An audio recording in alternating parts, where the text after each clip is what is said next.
ശബരിമല സ്വർണ്ണ കവർച്ചയ്ക്ക് രാജ്യാന്തര വിഗ്രഹമോഷണത്തിന്റെ പാറ്റേൺ ഉണ്ട് എന്ന സംശയം ഹൈക്കോടതി ഉന്നയിച്ചതോടെ അന്വേഷണം പുതിയ ദിശയിലേക്ക്.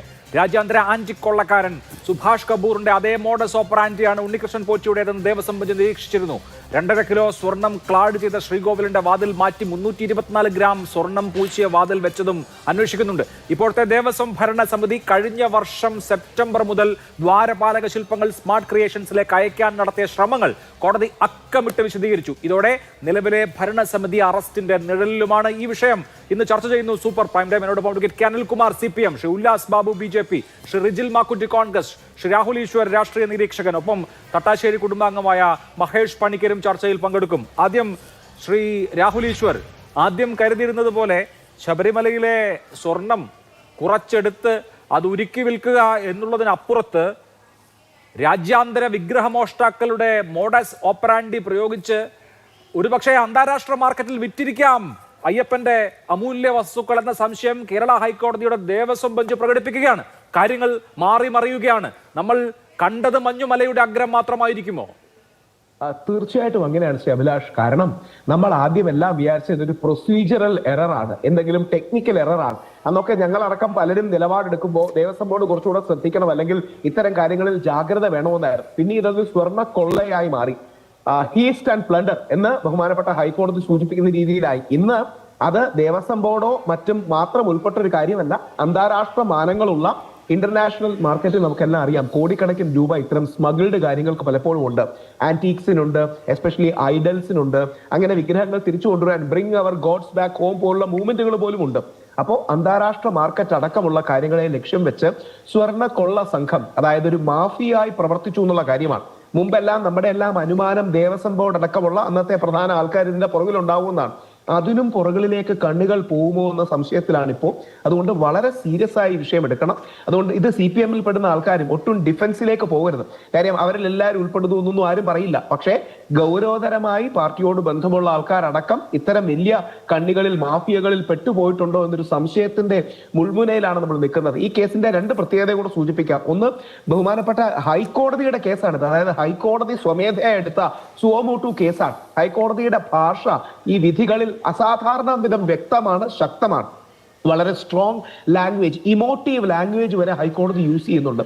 ഹൈക്കോടതി 8ലധികം ഇടക്കാല വിധിന്യായങ്ങൾ തന്നെ ഇത്തരം കാര്യങ്ങൾ പുറപ്പെടുവിച്ചത് അതിന്റെ സീരിയസ്നെസ് കാണിക്കുന്നതാണ്. അതുകൊണ്ട് ഇതിന്റെ പിന്നിൽ അന്താരാഷ്ട്ര മാനങ്ങളുള്ള വളരെ സുസംഘടിതമായ ഒരു കൊള്ള സംഘം പ്രവർത്തിച്ചിട്ടുണ്ടെന്ന കാര്യം സംശയമില്ല. ഇന്നലെയൊക്കെ 1-2 CPM ബന്ധപ്പെട്ട് നിൽക്കുന്ന ആൾക്കാർ സ്വർണ്ണ ചോർച്ച, ഗോപൻ സാറൊക്കെ സ്വർണ്ണ ചോർച്ച പോലുള്ള വാക്കുകൾ ഉപയോഗിക്കുകയുണ്ടായി. വളരെ വിഷമകരമാണ്. ഇതൊരു സ്വർണ്ണ കൊള്ളയാണ്. കാര്യം ഇത് നമ്മുടെ ആരോപണമല്ല. ഹൈക്കോടതി ശ്രീ അഭിലാഷ് അടക്കമുള്ള മുഖ്യധാരാ മാധ്യമങ്ങളിലെ ആൾക്കാർ പറയുന്ന കാര്യങ്ങൾ സാധൂകരിച്ചുകൊണ്ട് കൊള്ളയാണ്, ഹെയ്സ്റ്റ് ആണ്, പ്ലണ്ടർ ആണ് എന്ന് വിധിന്യായത്തിൽ എഴുതി വെച്ചിട്ടുണ്ട്.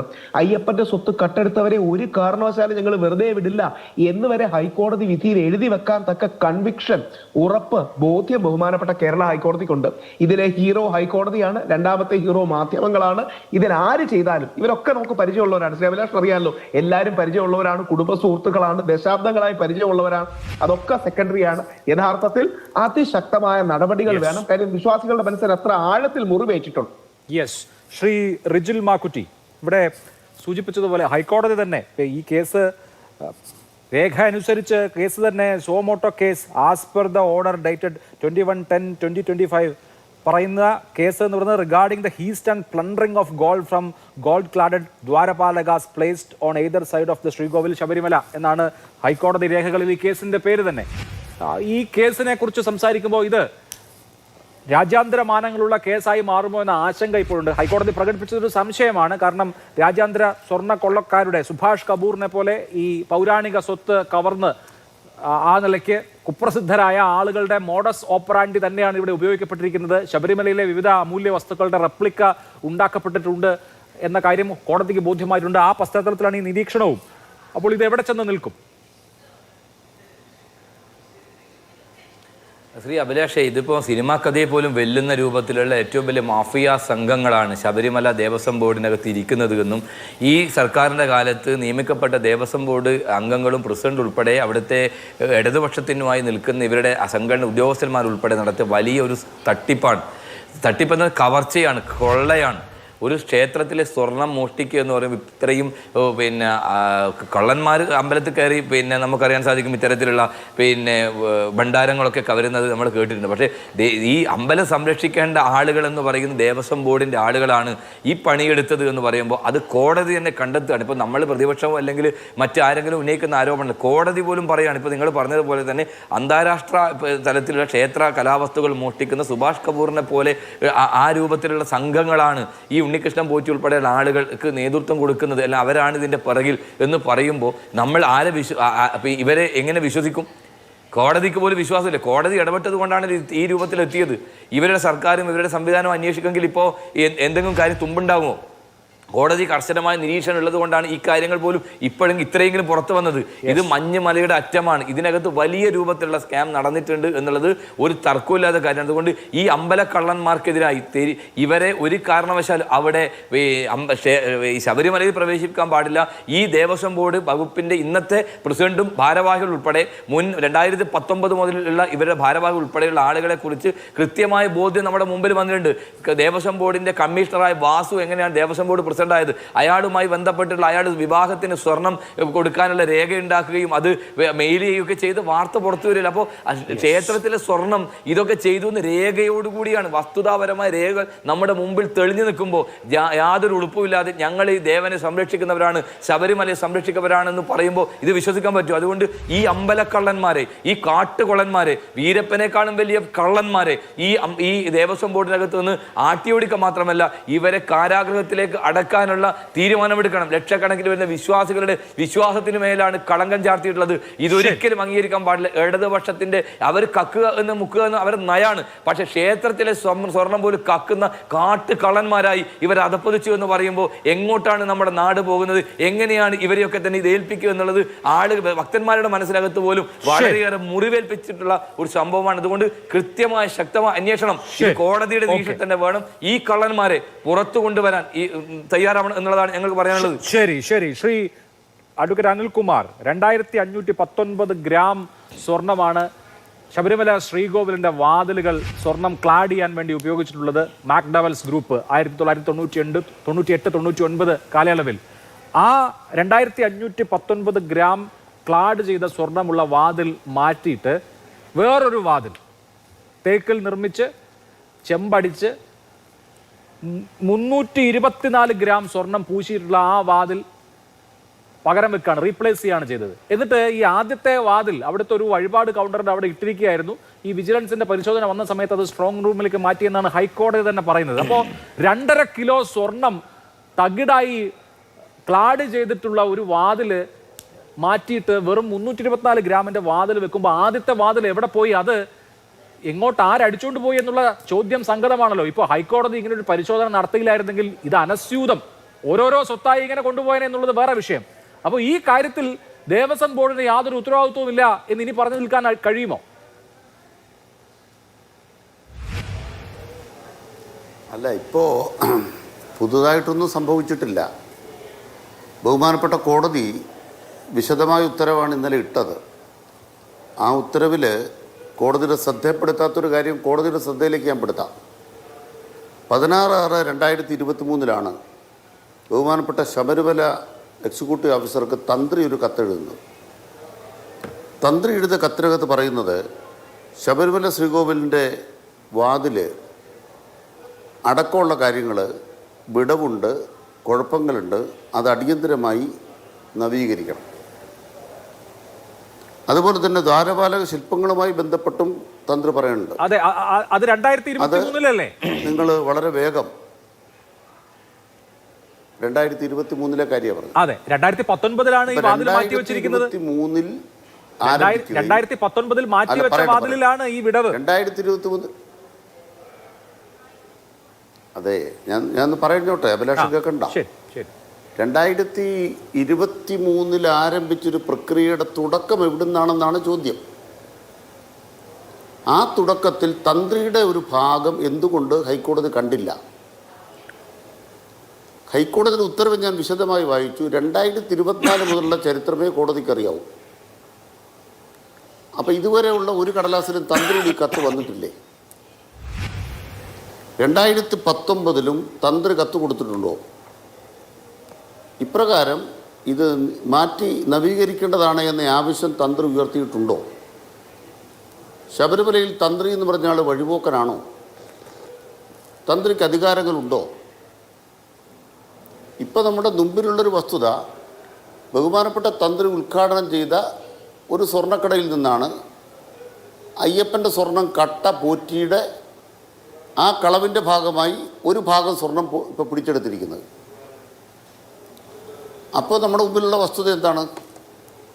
2019 25 അവിടുത്തെ നടപടിക്രമങ്ങളുടെ തുടക്കക്കാരൻ തന്ത്രിയാണ്. അല്ല, ഒരു സെക്കൻഡ്, അവിടെ ചില ചോദ്യങ്ങൾ സാധ്യമാണ്. ഷാനിൽകുമാർ, ഒന്ന്, തന്ത്രി പബ്ലിക് ഡൊമൈനിൽ പറഞ്ഞ ഒരു കാര്യം എന്നോട് ഇങ്ങനെ ഒരു കത്ത് തരാൻ ആവശ്യപ്പെട്ടു.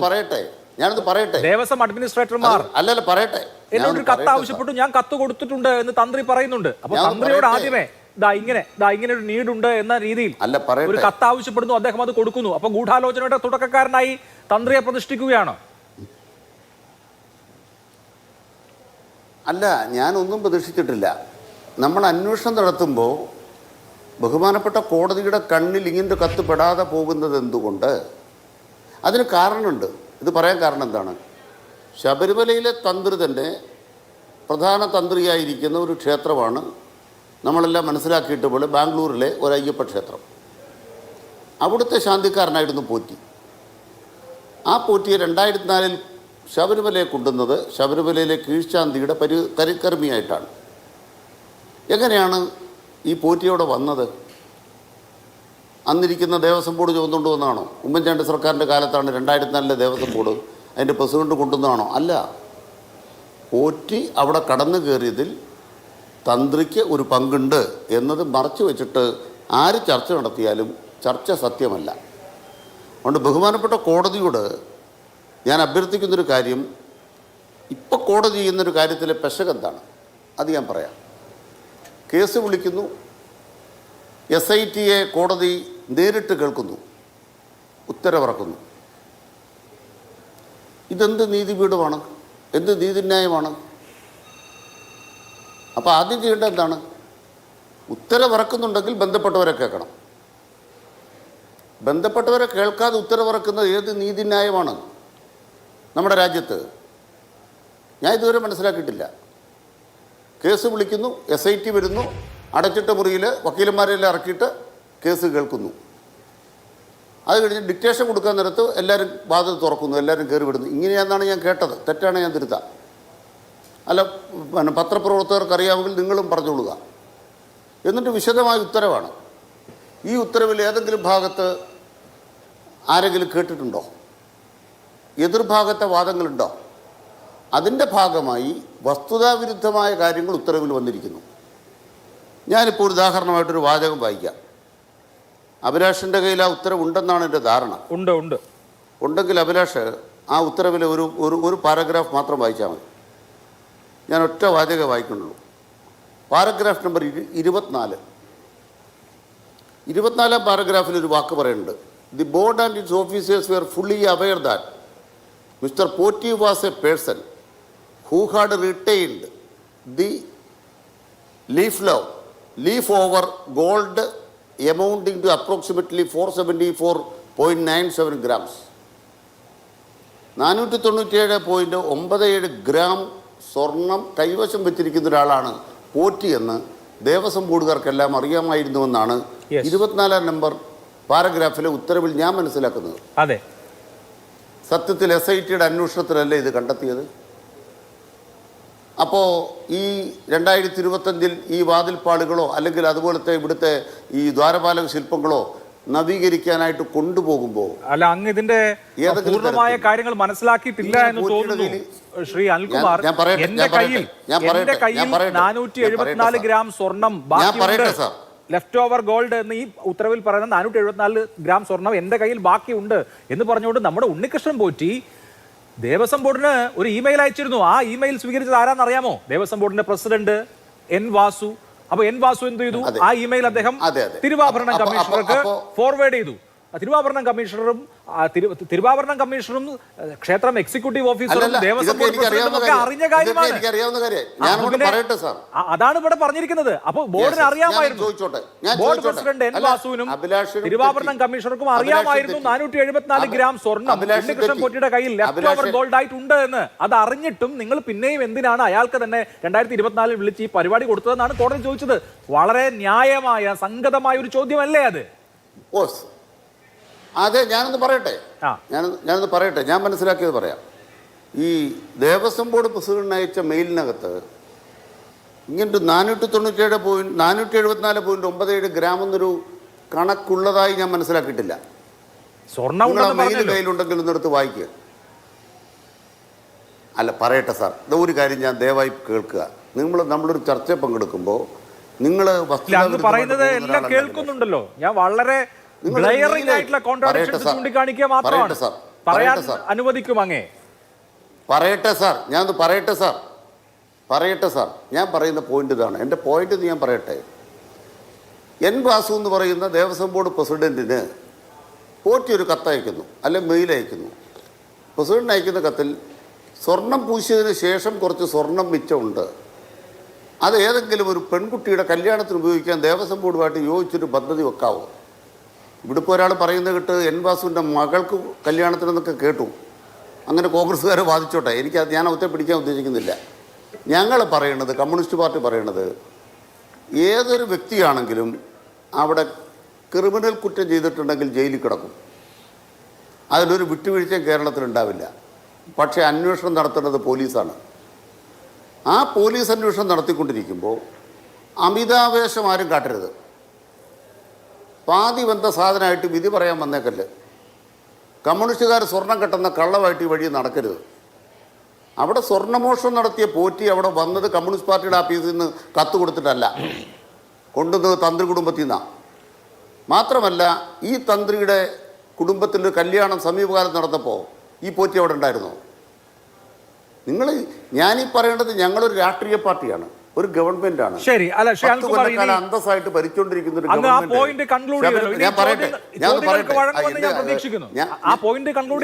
അല്ലല്ല, ഇതൊന്ന് പറഞ്ഞ് അവസാനിപ്പിക്കട്ടെ. നിങ്ങൾ ഞങ്ങളെ എത്ര സ്വർണം കെട്ടവർ, കമ്മ്യൂണിസ്റ്റുകാർ കട്ടു, അമ്പലം കട്ടു, ഇതൊക്കെ പറയുമ്പോൾ ഞാൻ കൃത്യമായിട്ട് പറയുന്നത്, ഒരു അന്വേഷണം നടക്കുമ്പോൾ ബഹുമാനപ്പെട്ട കോടതി ചെയ്യാൻ പാടില്ലാത്തതാണിത്. ഞാൻ അങ്ങനെ തന്നെ പറയാൻ ആഗ്രഹിക്കുന്നു. ശരി, അല്ല അത് അങ്ങ് ഒരു തവണ പറഞ്ഞല്ലോ, അന്വേഷണത്തിൽ ഇടപെടരുത്. അന്വേഷണ ഞാൻ പറഞ്ഞു പറയാമോ? ഇപ്പൊ തന്നെ 5 ഉത്തരവ് കോടതി ഉത്തരവ് പറയുള്ളൂ. ദയവായി ഒന്ന് കേൾക്കൂ. കേൾക്കൂ ദയവായി. ഞാൻ ഉന്നയിച്ച് കഴിഞ്ഞില്ല. അല്ലല്ല, ഒരു കേസ് ഞാൻ കോടതിയുടെ വിധി ഞാൻ വായിക്കാൻ തോന്നിട്ട് കുറെ കാലമായി, 35 കൊല്ലമായി. ഞാൻ അതിനുമുമ്പ് പഠിക്കും വായിച്ചിട്ടുണ്ട്. വിധി വായിക്കുമ്പോൾ ഞാൻ കാണുന്നത് വാദിഭാഗം എന്ത് പറഞ്ഞു, പ്രതിഭാഗം എന്ത് പറഞ്ഞു, അല്ലെ എതിർഭാഗം എന്ത് പറഞ്ഞു. ആ കൂടെ അല്ല പറയട്ടെ. അപ്പൊ ഒരു കാര്യമുണ്ട്, കോടതിക്ക് എന്താ പറ്റിയത് തെറ്റ്? ദേവസ്വം ബോർഡ് എന്ന് പറയുന്നത് അന്ന് മുതൽ ഇന്ന് വരെയുള്ള ബോർഡെന്ന് പറയുന്നത് ഒരു എൻറ്റിറ്റി അല്ല, വ്യക്തിയല്ല, ലീഗൽ എൻറ്റിറ്റിയാണ്. അതിലെ എല്ലാ ഉദ്യോഗസ്ഥരും എല്ലാ ദേവസ്വം ബോർഡ് ഭാരവാഹികളും എല്ലാം കൂടെ ജോയിൻ്റ് ആയിട്ടൊരു മൈൻഡ് ക്രിയേറ്റ് ചെയ്തിട്ടുണ്ടോ എന്നറിയണമെങ്കിൽ സർക്കംസ്റ്റാൻസിലേക്ക് പോകണം. അവിടെയാണ് എൻ്റെ അവകാശവാദം. ഞാൻ അവകാശപ്പെടുന്നു CPM-ന് വേണ്ടി. എന്താണ് അവകാശവാദം? ദേവസ്വം ബോർഡും ഇപ്പോഴത്തെ ദേവസ്വം ബോർഡും പോറ്റിയും തമ്മിൽ തർക്കമുണ്ടായി.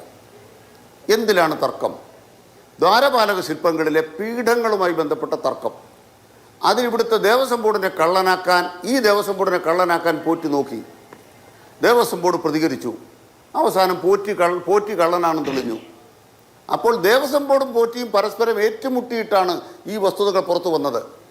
ഇതിന് പകരം കുറേ ആളുകൾ രാഷ്ട്രീയ താല്പര്യം വെച്ച് പോറ്റിക്ക് വേണ്ടി ദേവസ്വം ബോർഡിനെ ആക്രമിക്കുന്നു. ഏത് ദേവസ്വം ബോർഡ്? പോറ്റിയെ അതിന്റെ യാഥാർത്ഥ്യത്തിൽ ദേവസ്വം ബോർഡിന്റെ ഭാഗത്തു നിന്ന് വന്ന പാളിച്ചകൾ എണ്ണി പറഞ്ഞാൽ നമ്മൾ എണ്ണി തീരില്ല. നോക്കൂ, ഏറ്റവും പ്രമാദമായ ഈ കാര്യം തന്നെ അവരുടെ മിനിറ്റ്സ് പരിശോധിച്ചല്ലോ കോടതി. മിനിറ്റ്സിൽ ഈ പറഞ്ഞ ഏറ്റവും പ്രധാനപ്പെട്ട കാര്യം രേഖപ്പെടുത്തിയിട്ടില്ല. ഏത്?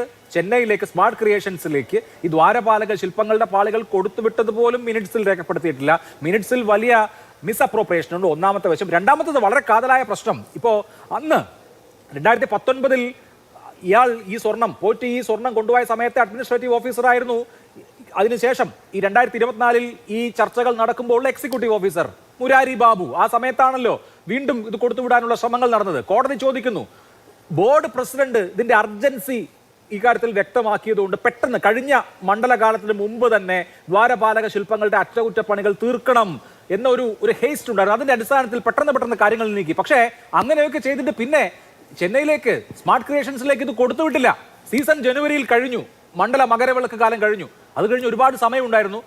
ക്ഷേത്ര മാനുവൽ അനുസരിച്ച്, കോടതിയുടെ ഉത്തരവുകൾ അനുസരിച്ച് ആ ക്ഷേത്ര പരിസരത്ത് തന്നെ, ക്ഷേത്ര വളപ്പിൽ തന്നെ ഈ ദ്വാരപാലക ശില്പങ്ങളുടെ അറ്റകുറ്റപ്പണി ചെയ്യാമായിരുന്നു. അങ്ങനെ ചെയ്തില്ല. അങ്ങനെ ചെയ്യണം എന്ന് തിരുവാഭരണ കമ്മീഷണർ റിപ്പോർട്ട് കൊടുത്തിരുന്നു. 8 ദിവസത്തിന് ശേഷം തിരുവാഭരണ കമ്മീഷണർ ബോർഡ് പ്രസിഡന്റ് നിർദ്ദേശിച്ചതനുസരിച്ച് അദ്ദേഹത്തിന്റെ നിലപാട് മാറ്റുന്നു. എഗെയിൻ ഈ പറഞ്ഞ കാര്യങ്ങൾ വീണ്ടും ഉണ്ടാകുന്നു. അടുത്ത സീസൺ ആവുന്നതിന് ഒരു 2 മാസം മുമ്പ് വീണ്ടും ഇത് സ്മാർട്ട് ക്രിയേഷൻസിലേക്ക് കൊടുത്തുവിടാനുള്ള കാര്യങ്ങൾ ഉണ്ടാകുന്നു. ഇത് കോടതിയുടെ കണ്ണിൽ പൊടിയിടലാണ്, കൺകെട്ടാണ് എന്ന് കോടതി പറയുന്നു. വളരെ ന്യായമായി ഒരു നിയമജ്ഞനല്ലാത്ത ഒരു സാധാരണ മനുഷ്യന് തോന്നുന്ന സംശയമല്ലേ? 2024 സെപ്റ്റംബർ മാസത്തിൽ ദ്വാരപാലക ശില്പങ്ങളുടെ അറ്റകുറ്റപ്പണി അനിവാര്യമാണെന്ന് ബോർഡിന് തോന്നുന്നു. ആണല്ലോ, കേൾക്കൂ. 2024 സെപ്റ്റംബറിൽ ദ്വാരപാലക ശില്പത്തിന്റെ അറ്റകുറ്റപ്പണി അനിവാര്യമാണ് ദേവസ്വം ബോർഡ് ജനുവരിയിൽ സീസൺ കഴിഞ്ഞല്ലോ, മകരവിളക്ക് കഴിഞ്ഞു, സമയമുണ്ടായിരുന്നു. അവിടെ വെച്ച് അറ്റകുറ്റപ്പണി ചെയ്യാമായിരുന്നല്ലോ. എന്തുകൊണ്ട് ചെയ്തില്ല? എന്തായിരുന്നു ഇത്? ചെന്നൈയിലേക്ക് കൊടുത്തുവിടണമെന്ന നിർബന്ധം? കേട്ടല്ലോ, എനിക്കിനി പറയാം. ഒന്നാമത്തെ കാര്യം, 2019 നിന്ന് 2021 പ്രവൃത്തിക്ക് എന്തെങ്കിലും വ്യത്യാസമുണ്ടോ? നിങ്ങളൊരു കാര്യം പഠിക്കുമ്പോൾ എന്ത് വേണം? 2019 പോറ്റി സ്വർണം കട്ടത്. 2020 പോറ്റി സ്വർണം കട്ടോ? നമുക്ക് അതിൽ തന്നെ ആദ്യം തീർപ്പാക്കാം. ബഹുമാനപ്പെട്ട ഹൈക്കോടതിക്ക് ഇത് മനസ്സിലായിട്ടില്ലേ? 2019 മോഷണം നടന്നത്. 2019 മോഷണം മറച്ചു വെക്കാനായിരുന്നു 2024 25 ഈ ഏർപ്പാടാണല്ലോ കോടതി ഉത്തരവിൽ എഴുതി വെച്ചിരിക്കുന്നത്. അങ്ങ് ഉത്തരവ് വായിച്ചാണ്. ആ ഉത്തരവ് ആർക്കും ബാധകമല്ല, എഴുതിയാക്കും ബാധകമല്ല. അത് മനസ്സിലാക്കിക്കോണം. അത് എഴുതിയാക്കും ബാധകമല്ല. അത് തന്നെ ഒന്നാമതായി മനസ്സിലാക്കണം. കോടതിയുടെ ആരെങ്കിലും എഴുതിയാൽ ഉടനെ അത് തന്നെ ഞാൻ പറഞ്ഞു കൂട്ടുതരാം. ഞാൻ അങ്ങോട്ട് പറഞ്ഞിട്ട് തരാം. ഞാൻ പറയട്ടെ. നമ്മുടെ രാജ്യത്തൊരു നീതിന്യായ പീഠത്തിൽ ഞാൻ 10-15 കൊല്ലം പോയൊരു വക്കീലാണ്. 2 ഭാഗം കാണും, അല്ലെ 3 പല ഭാഗങ്ങൾ കാണും. ഇതിലൊരു ഭാഗം എന്താണ്? ഞാൻ ഒരു വക്കീൽ നിലയ്ക്ക് വിധിവായം വായിക്കും മനസ്സിലാകുന്നത് 2025 മോഷണം, 2019 മോഷണം. മോഷണം 2019. 2020 മോഷണം നടന്നിട്ടില്ല എന്നുള്ള തെളിവെന്താ? ഒന്നാമത്തെ തെളിവ് 2020 കൊണ്ടുപോയത് എത്ര കിലോ എന്ന് വ്യക്തതയുണ്ട്. തിരിച്ചു കൊണ്ടുവച്ചത് എത്ര കിലോ എന്ന് വ്യക്തതയുണ്ട്. കൊണ്ടുപോയതും കൊണ്ടുവന്നതും കോടതി അറിയിച്ചോ എന്നുള്ള ചോദ്യം. അതിൽ വീഴ്ച പറ്റിയത് കോടതി ഒരിക്കൽ മാപ്പാക്കി കൊടുത്തു. മാപ്പാക്കി കൊടുത്ത കാര്യം പിന്നെയും തികട്ടി വരുന്ന കാര്യം എന്തിനാ? അങ്ങനെ തികട്ടേണ്ട കാര്യമില്ല ആർക്കും. ഒരിക്കൽ കോടതി തീർത്തു കൊടുത്താൽ പിന്നെ ആ കാര്യത്തിൽ ഉദ്യോഗസ്ഥ വീഴ്ചയുണ്ടെങ്കിൽ ആ വീഴ്ച പരിശോധിച്ച് തീരുമാനമാക്കിയൊരു കാര്യമല്ലേ. ഇനി തീർന്നിട്ടില്ലേ, തീർക്കണ്ട, അത് കൈകാര്യം ചെയ്തു. അതിനു പകരം 2019 മോഷണവുമായിട്ട് കൂട്ടിക്കെട്ടി ഒരു ആഖ്യാനം ഉണ്ടാക്കുമ്പോൾ ഞാൻ ഒരു ചോദിക്കുക. വലിയ ചർച്ചയായിരുന്നല്ലോ ഈ ദ്വാരപാലക ശില്പങ്ങൾ. ഞാൻ പറയാം ഏതൊരു കോടീശ്വരന് വിറ്റു. അത് കടകംപള്ളി സുരേന്ദ്രൻ വിറ്റു എന്ന് പറഞ്ഞ വീരന്മാരുണ്ടല്ലോ കേരളത്തിൽ. ഈ ശില്പങ്ങളൊക്കെ കടകംപള്ളി സുരേന്ദ്രൻ കൊണ്ട് വിറ്റു എന്ന് പറഞ്ഞ് കേട്ടല്ലോ. ഏത് അടിസ്ഥാനത്തിലാണ് കോടതി ഇത് പറയണത്? കോടതി ഇപ്പോൾ ഒരു പേര് പറയുന്നു, സുഭാഷ് കപൂറോ, എനിക്കറിയത്തില്ല അങ്ങനെ ആളെ. സുഭാഷ് കപൂർ കിട്ടി. അപ്പൊ ശരി, അത് ഏത് കടലാസിൽ എഴുതിയിരിക്കുന്നു? മനസ്സിലായില്ലേ? നിങ്ങൾക്ക് ഈ ലോകത്തെ മുഴുവൻ കാര്യം ഒരു കോടതി വിധിയിൽ എഴുതാൻ പറ്റുമോ? അല്ല, സുഭാഷ് കപൂർ ഒക്കെ ചെയ്തത് മാതിരിയുള്ള ഏർപ്പാടാണോ ഇത്? സംശയമുണ്ടെന്നാണ്. അത് ശരി. അവിടെയാണ് ഇപ്പൊ പറയേണ്ടത്. ഒരു കേരളത്തിൽ കോടതി കണ്ടെത്തി പറയാൻ പാടില്ല. സർക്കാരിനെ അല്ലല്ല പറയട്ടെ. പറയൂ. അല്ലല്ല ആ പരിപാടിയൊന്നും വേണ്ട. പ്രതിപക്ഷത്തിന് സർക്കാരിനെതിരായി രാഷ്ട്രീയ ഉദ്ദേശത്തോടുകൂടി കടന്നാക്രമണം നടത്താൻ ഇവിടെ പ്രവർത്തനം നടത്തിക്കൊണ്ടിരിക്കുന്ന ഒരു സന്ദർഭത്തിൽ ഇങ്ങനൊരു സുഭാഷ് കപൂറിൻ്റെ പേര് എവിടുന്ന് കിട്ടിയെന്ന് വ്യക്തമാക്കാൻ ബാധ്യതയില്ലേ? നിങ്ങൾ രാഷ്ട്രീയമായി ദുരുപയോഗിക്കുകയാണ് ഈ കേസ്. സുവർണാവസരമായിട്ട് കുറേ ആളുകൾ കൊണ്ട് നടക്കുകയാണ്. ഇതൊന്നും നാട്ടിലെ ആളുകൾക്ക് മനസ്സിലാകാതിരിക്കുകയാണോ? അതുകൊണ്ട് പറയാൻ ആഗ്രഹിക്കുന്ന ഒരു കാര്യം, ഏത് നിയമപരമായ പരിശോധനയും ഗവൺമെൻറ് സ്വാഗതം ചെയ്യുന്നു. ഇപ്പോഴത്തെ പ്രശ്നം കുറ്റവാളിയെ പിടിക്കലാണ്. ഏതറ്റം വരെയും പോയി എല്ലാ കുറ്റവാളിയും പിടിക്കും. ചൂണ്ടിക്കാണിച്ച് നാളെ അറസ്റ്റ് ചെയ്യും, മറ്റന്നാൾ അറസ്റ്റ് ചെയ്യും. നമ്മൾ കേട്ടതാണ് കേരളത്തിൽ. ഒരൊറ്റ ഇടവേള ശേഷം ഞാൻ ശ്രീ ഉല്ലാസ് ബാബുവിലേക്ക് വരാം. ഇപ്പോൾ ഒരു ഇടവേള ചർച്ചയിലേക്ക് വേണ്ടി. ശ്രീ ഉല്ലാസ് ബാബു, ദേവസ്വം ബോർഡിനെ കേട്ടിട്ടില്ല, പക്ഷെ ദേവസ്വം ബോർഡിനെ കുറിച്ച് വളരെ ഗുരുതരമായ പരാമർശങ്ങൾ ഹൈക്കോടതിയുടെ ആവർത്തിച്ചുള്ള ഉത്തരവുകളിൽ ഉണ്ടാവുന്നുണ്ട്. അവിടെ കേട്ടിട്ടില്ല എന്ന CPM-ന്റെ പോയിന്റ് കുറെയെങ്കിലും ഒക്കെ വാലിഡാണ്. പക്ഷേ കോടതി രേഖകളെല്ലാം പരിശോധിച്ചിട്ടുണ്ട്. രേഖകൾ പരിശോധിക്കുമ്പോൾ ഏറ്റവും ഒടുവിൽ മിനിറ്റ്സ് ആണ് പരിശോധിച്ചത്. മിനിറ്റ്സും മറ്റ് രേഖകളും ഒക്കെ പരിശോധിക്കുമ്പോൾ വളരെ ക്രൂഷ്യൽ ആയിട്ടുള്ള ചില ഒമിഷൻസ് ഉണ്ട്, ചില എൻട്രികളില്ല. ഈ ദ്വാരപാലക ശില്പം കൊടുത്തു വിട്ടതിനെ കുറിച്ച് പോലും എൻട്രി മിനിറ്റ്സിൽ ഉണ്ടായിട്ടില്ല എന്നുള്ള കാര്യമൊക്കെ വളരെ വളരെ ഗുരുതരമായിട്ടുള്ള കാര്യമാണ്. അപ്പോൾ ഇത് കോടതിയുടെ ഭാവന എന്നുള്ള നിലയിൽ തള്ളാൻ കഴിയുമോ?